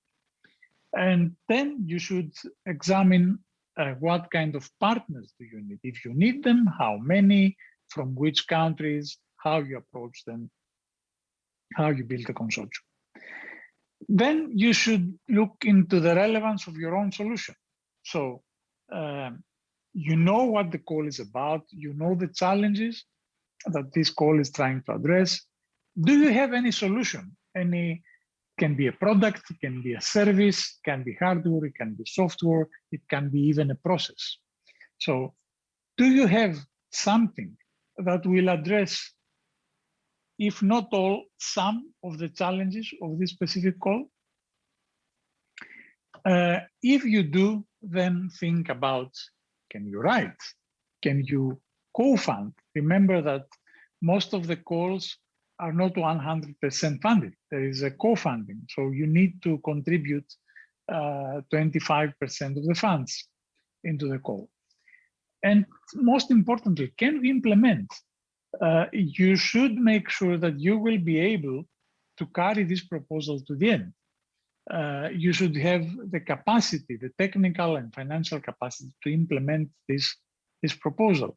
And what I mean here is, if you say that you are going to need a team of 3 to 5 people, you should at least have the core team before you start the proposal.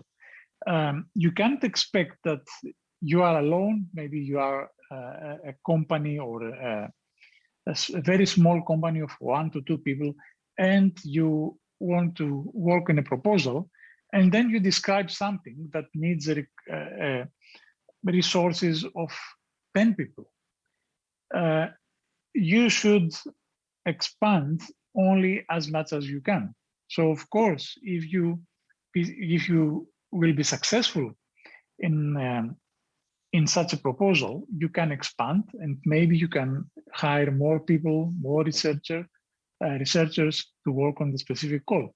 But you shouldn't expect that you will go from 2 people into 10 or 12 people within the range of one proposal.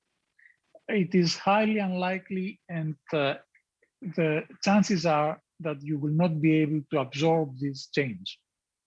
So if the proposal to all these questions is yes, then of course you can move and examine the proposals. So this is just a table that I use when I want to map the call topics to the capabilities of one organization. So you know what you can do. You see the call topics. You haven't decided for the opportunities yet, but you see the call topics, and you see, for instance, that one of the call topics is data-driven distributed industrial environments. And you do have valuable experience in data aggregation and dissemination. So this is a capability that links very good to this specific call. Some of these clusters are for cluster 4, for instance, but it doesn't matter. The process is the same. Similar for the second call topic.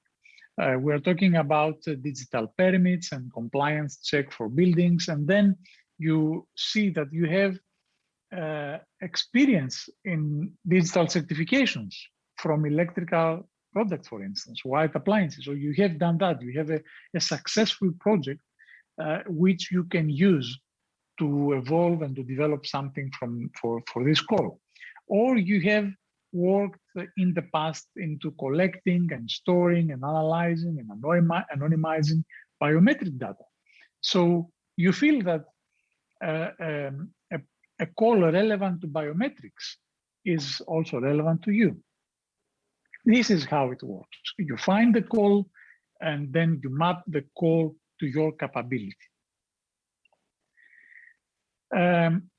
For every call, once you take the decision to, or rather, when you take the decision to participate in that call, you need to examine the budget.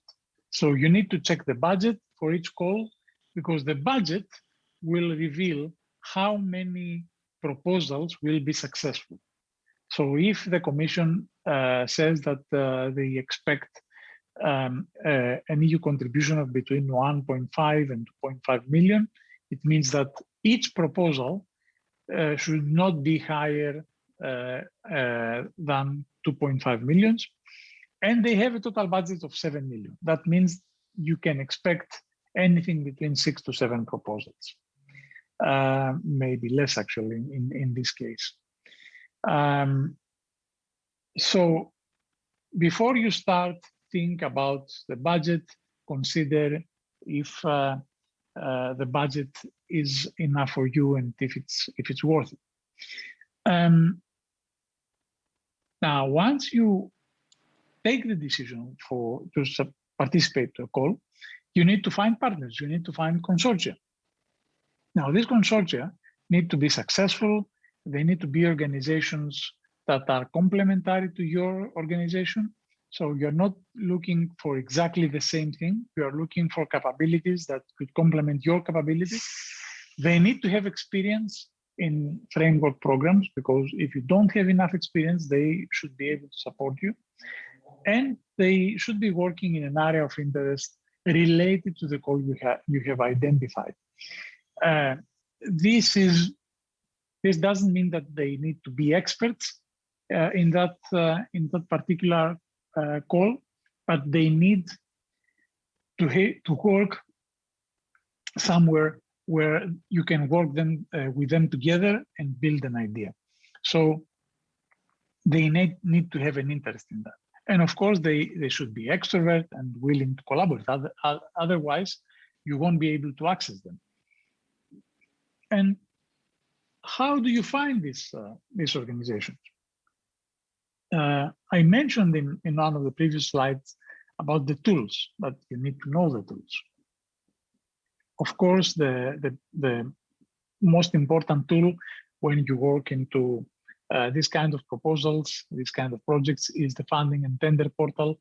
You should start with that, but Beyond that, there is also the Horizon Results Platform and Cordis, and of course, LinkedIn groups and European Enterprise Network. If you Google all these, you will come up with the right address, and you can familiarize yourself with these ideas. And a lot of these portals will help you find organizations that you can work with, find past projects that were very successful, and you can be inspired by them, or find participants from old projects that are willing to work with you into new ones. So let's see again our checklist. You need an organization website, because people will visit your website and will expect to find some kind of descriptions there. You need an organization profile in LinkedIn. It's a very important tool. Your team needs to be there. You need your research profile. You need your technology stack.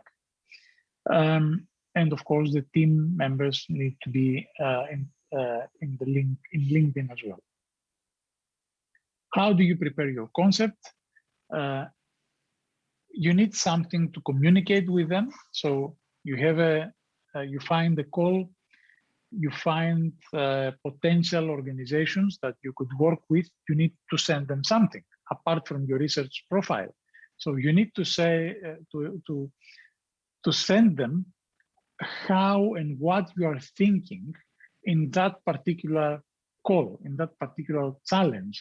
So you read the challenge, and you can identify what are the call's challenge and what is your concept.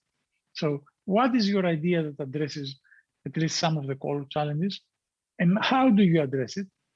Can you map the call requirements to your actions and your suggested actions in a way that you can achieve maximum impact?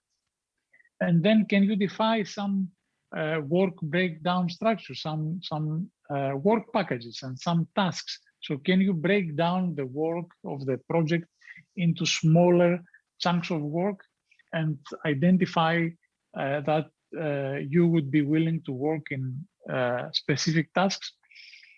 I don't want to go into further detail in this process, because this is something that you should do with your organizations, and you should work with a specific proposal. I do have an example though. So this is an example of a concept note. You will see that we have the call data, the scope, the objective, the budget. These are all taken, by the way, from the call text. So nothing new here, but here is where you need to contribute. Here is where you say why, what problem you're trying to address and why. If it is a European priority, if you have a solution, what the solution is, how you're going to address the priority, and what consortium you suggest.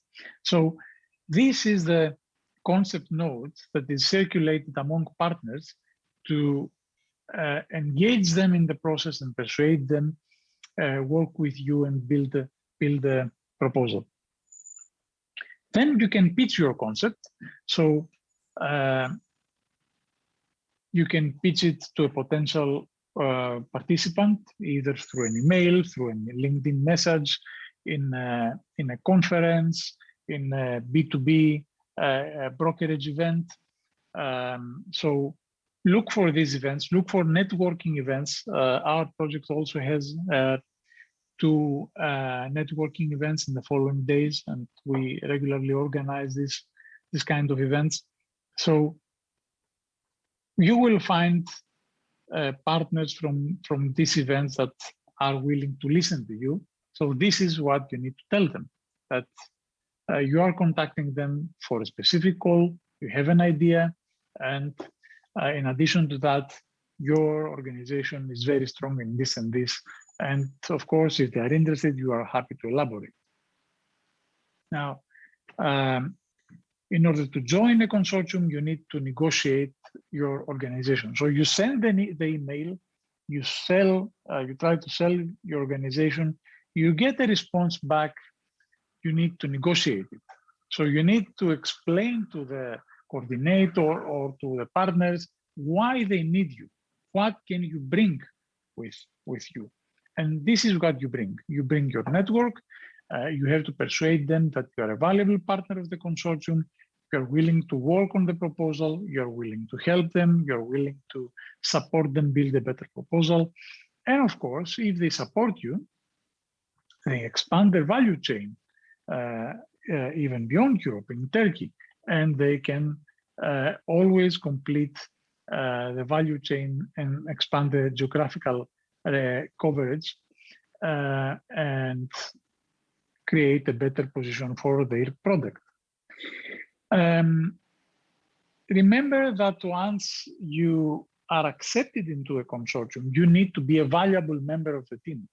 That is why your commitment is so important. You need to contribute as much as you can. You need to know what you can do and what to do, want to do it, and you need to take responsibility of tasks. This is the only way that the rest of the participants of the consortium will value you and will invite you into further proposals, only if you commit.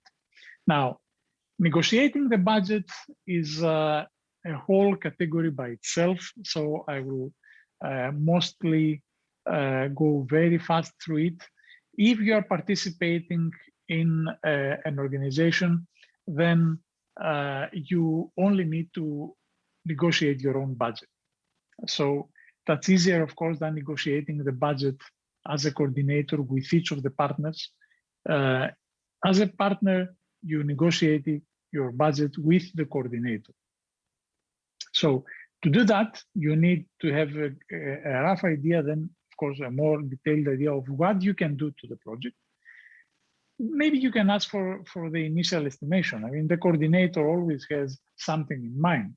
Before you expand and describe a lot of tasks and commit to a lot of work, ask what is the initial estimation of the coordinator. So how much money the coordinator and the rest of the consortium is willing to give you. And once you have that, then you can come up with a final budget after you identify the detailed resources allocation. So how many person months per task. Now, resources to be committed, it's not something that we should stay a lot here. Basically, you need the 80% and more of your resources in Horizon Europe, maybe 90% is personnel. So you can, of course, commit some other resources like infrastructure, equipment, but remember that research and innovation projects that fall under Horizon Europe, basically, they fund personnel. These are the costs.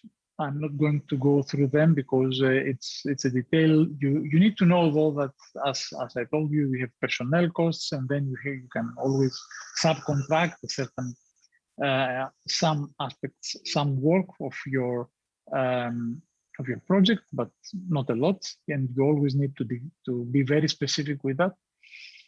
You can purchase some equipment that will be used. You can have some other expenses like pay for research infrastructures or co-fund some projects or work together with other initiatives. And remember that 25% of all the above is considered indirect costs. So on top of every other costs, you can add up another 25% as indirect costs for which you do not need any justification. You can add that up and you can carry it to your budget, no justification needed. Of course, there are some ineligible costs. You cannot use them, like the VAT or the fluctuation of exchange rates. This is, again, a more detailed slide for personnel costs. Employee costs, we are talking about employees or relevant, natural persons, personnel seconded or SME owners. This is about subcontracting. You should always check specific rules if subcontracting is actually allowed. and you should only subcontract a small amount of your work, and always be able to justify that. So purchase costs, you can have travel and subsistence, equipment, any other goods. These are the categories that you can use. You can study them. Again, things are very specific, and you don't have to think about them when you are not the coordinator. This is why I am going through these slides quite fast. These are more relevant to a coordinator, and I am sure that if you are a coordinator, you have the knowledge and the know-how to understand the slides. And of course, I'm always at your disposal. Feel free to email me, feel free to find me, and we can discuss about that. Again, indirect costs. So in the budget negotiation, you need to be flexible. You need to make sure that you need to understand that actual costs may differ from estimate variable costs, because you are creating a budget now, but the budget is not the actual implementation. Maybe a lot of things will have changed by then. And this is how a table looks like in a work breakdown structure. We have partners, we have work packages that are participate to a program. So when you participate as a partner, you will only have to complete your own estimations. So only the yellow line. Let's say that you are partner 3, and we are talking about work packages here. So chunks of work, organized chunks of work. And what you have to contribute here is, when you identify what you want to do, is come up with a number of person months that you will need to do it. You will see here, for instance, that our work package is basically work package 7, where we have 32 person months. We have a few months in work package 9.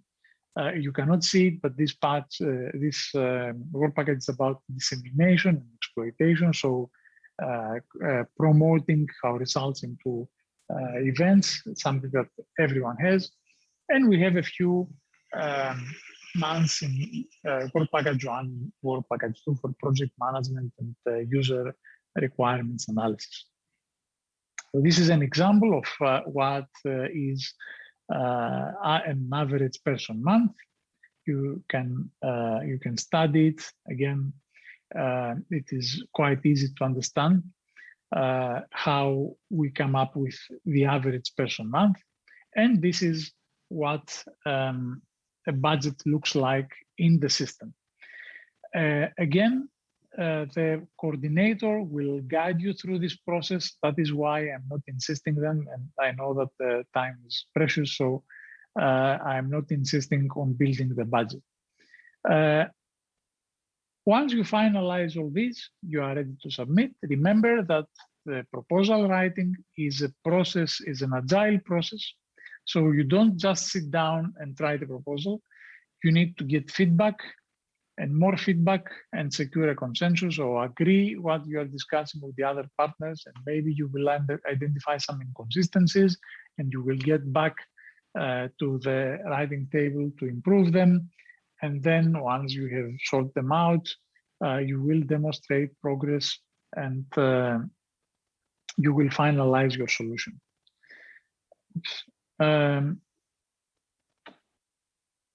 You submit your proposal electronically. You do not need to send anything. You do not need to validate your company. You don't need to validate your organization. This is something that will happen once you are successful. And you only have to complete 2 parts. There is an administrative part, part A, which includes the budget, of course, and part B, which is the technical solution that you suggest. Again, this is something that is a job of the coordinator. Just as a follow-up, to give you an overview of the process, from the time that a call will close, so from the call deadline till the month that you will have a grant signature. So you will have a contract with the coordinator and the European Commission that your consortium will receive that money. We're looking into 8 months. The first 5 months are dedicated to the evaluation and the preparatory work. So we have evaluations. Then we are working the agencies and the people of the specific the European Commission are working with each organization separately to make sure that they validate them. The organization at that point have to submit their statute data, their documents, that the documents of the company or the organization that are established, that they are legitimate and all that. And then once you do that, and everybody is ready to sign, then the information is disseminated. You receive the summary report and an invitation if you are successful to a grant preparation. And then you have another 3 months, what we call grant preparation, to discuss with your project officer, change some things, if necessary, adapt your proposal slightly. We're not making any major corrections in Horizon Europe. And then, of course, sign the grant agreement and accept the pre-financing. So that's all I had to say. To wrap it up, in order to understand the EU funding, first of all, you need to create your strategy. Think if you want to be a coordinator or a participant. Think about the roadmap to this participation. Before everything, understand how Europe thinks, how European Commission thinks. Find your strategic and study the strategic plan and the work programs, and understand how the whole process works and how you can write a proposal and join a winning consortium. Thank you for your time. I'm happy to address any questions that you may have.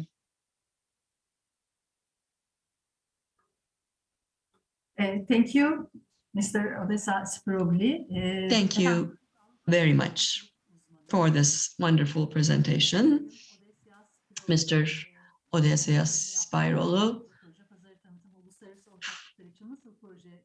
And we tried to understand the processes through him. We have a small break now, 10 minutes coffee break, and then we come back for our project idea.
Değerli konuklar merhaba tekrar. Dear guests, hello again. We are back together after a short break. Our session with regard to project ideas will start very soon.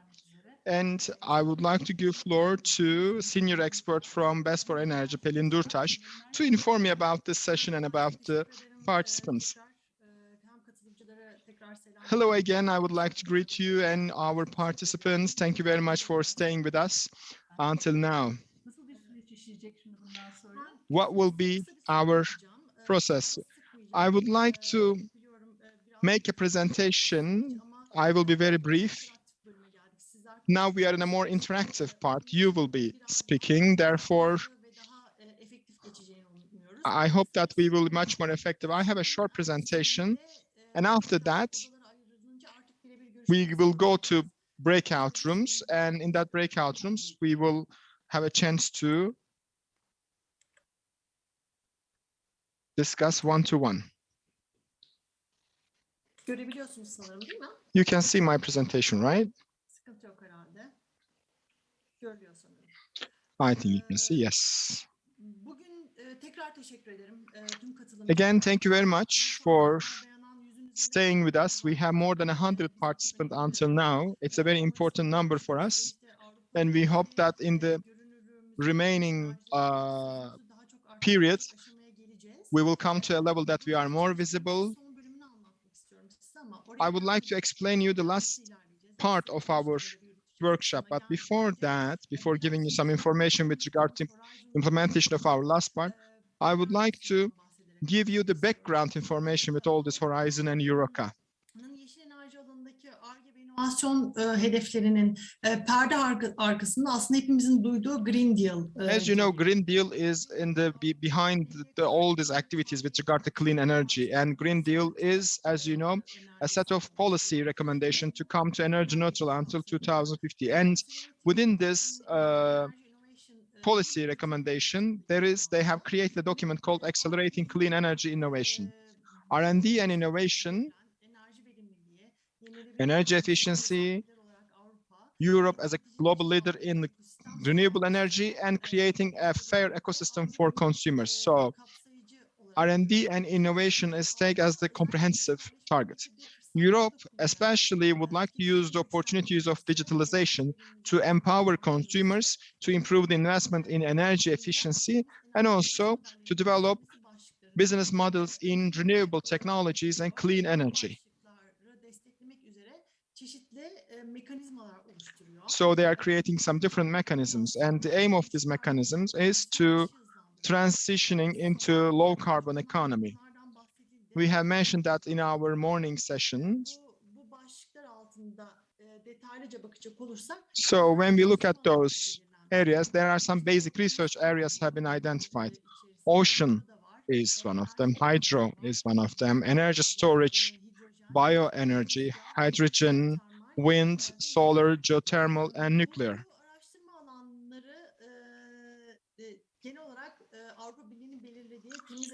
These research areas are mainly the research areas identified by the European Union. I would like to talk about the areas which regard to our own project field. I want to talk about the R&D topics or the topics in our strategy documents. When we look at bioenergy,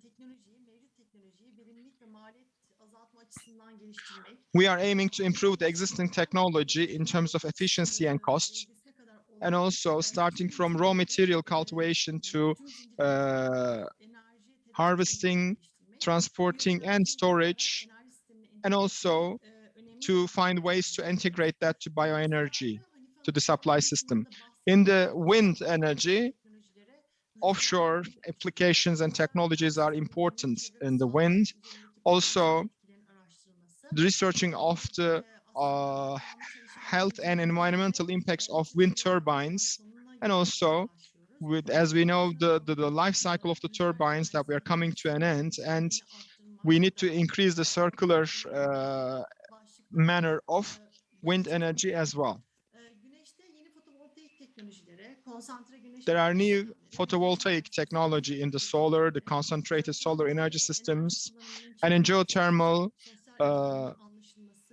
understanding the environmental and social impact of geothermal sources, and to use widespread implementation of geothermal and drilling technologies are among the main techniques. Teknik olarak geliştirilmiş, yüksek verimli ve mümkün olduğunca rekabetçi hidrojen teknolojilerine ulaşmak önemli bir hedef. So it's an important target. Therefore, energy storage is also needs to be taken into account because some integrated, innovative energy storing technologies are in the center of our project, and these are among the important headings of the EU. So what we'll be discussing today, I'm rather fast because we kept you waiting for a long time, so let me discuss how we will be proceeding. We have sent you an email for the call topics. We have created 3 sessions. Those who have February and April deadline, the cluster 5 calls have been circulated to subtopics, and we have created our session. In the first session, these are the ones that we will be discussing. These are the topics of second and the third session. We have sent you those details as an email, and you can see and you can decide which session you will be participating, depending on your area of interest. We will be using Slido. Those who participated in our previous sessions remember Slido. Slido is something that you can connect through your mobile phone or a browser from your laptop. Once you connect to Slido, you have to enter our meeting code. 1472 is our code, and we will again give you a brief example of that. We will connect to 1472, and then first you will see the screen on the left-hand side, session 1, 2, 3, and according to your area of interest, you will decide which session to select. There will be others in other sessions. So once you select those, we will have moderators in each room. And then we will continue with the help of our moderators. So there will be some questions on the screen, and you will be observing the answers to such questions, and the moderators will be conducting the sessions according to these questions. You will be the ones who will be talking now, because we would like to hear your project opinions. Because our aim here is to access new project ideas and to see if we can reach some new partnership structures, because there are many players in the sector, and it is essential. This should know each other and should come up with some joint projects. We can go to our breakout rooms. You will see this headings of 3 sessions. There are 1 link. So whichever session you are interested, you click on that one, and it will take you to your breakout room. After this presentation, so we will have no longer a broadcast on the Vimeo. We will continue to discuss in our Zoom room, but we will be talking one-to-one. We will have no broadcasting anymore. So once you go to Zoom number, please rename yourself with your name, last name, and the organization name, because this will help us to get in touch with you for our further partnerships. Name, last name, and organization. So, if it is also okay for you, let's start and discuss the project ideas. Thank you very much for staying with us until this hour. Hope to see you in the breakout rooms. Thank you very much, Sarmin Hanım. Thank you, Pelin Hanım. It's very nice to see how long you came since last year, how much you progressed since last year. And now project ideas are coming. This will be even more exciting. We would like to thank all our participants, to our speakers, Best for Energy team. I would like to thank for all the participation on behalf of myself as well.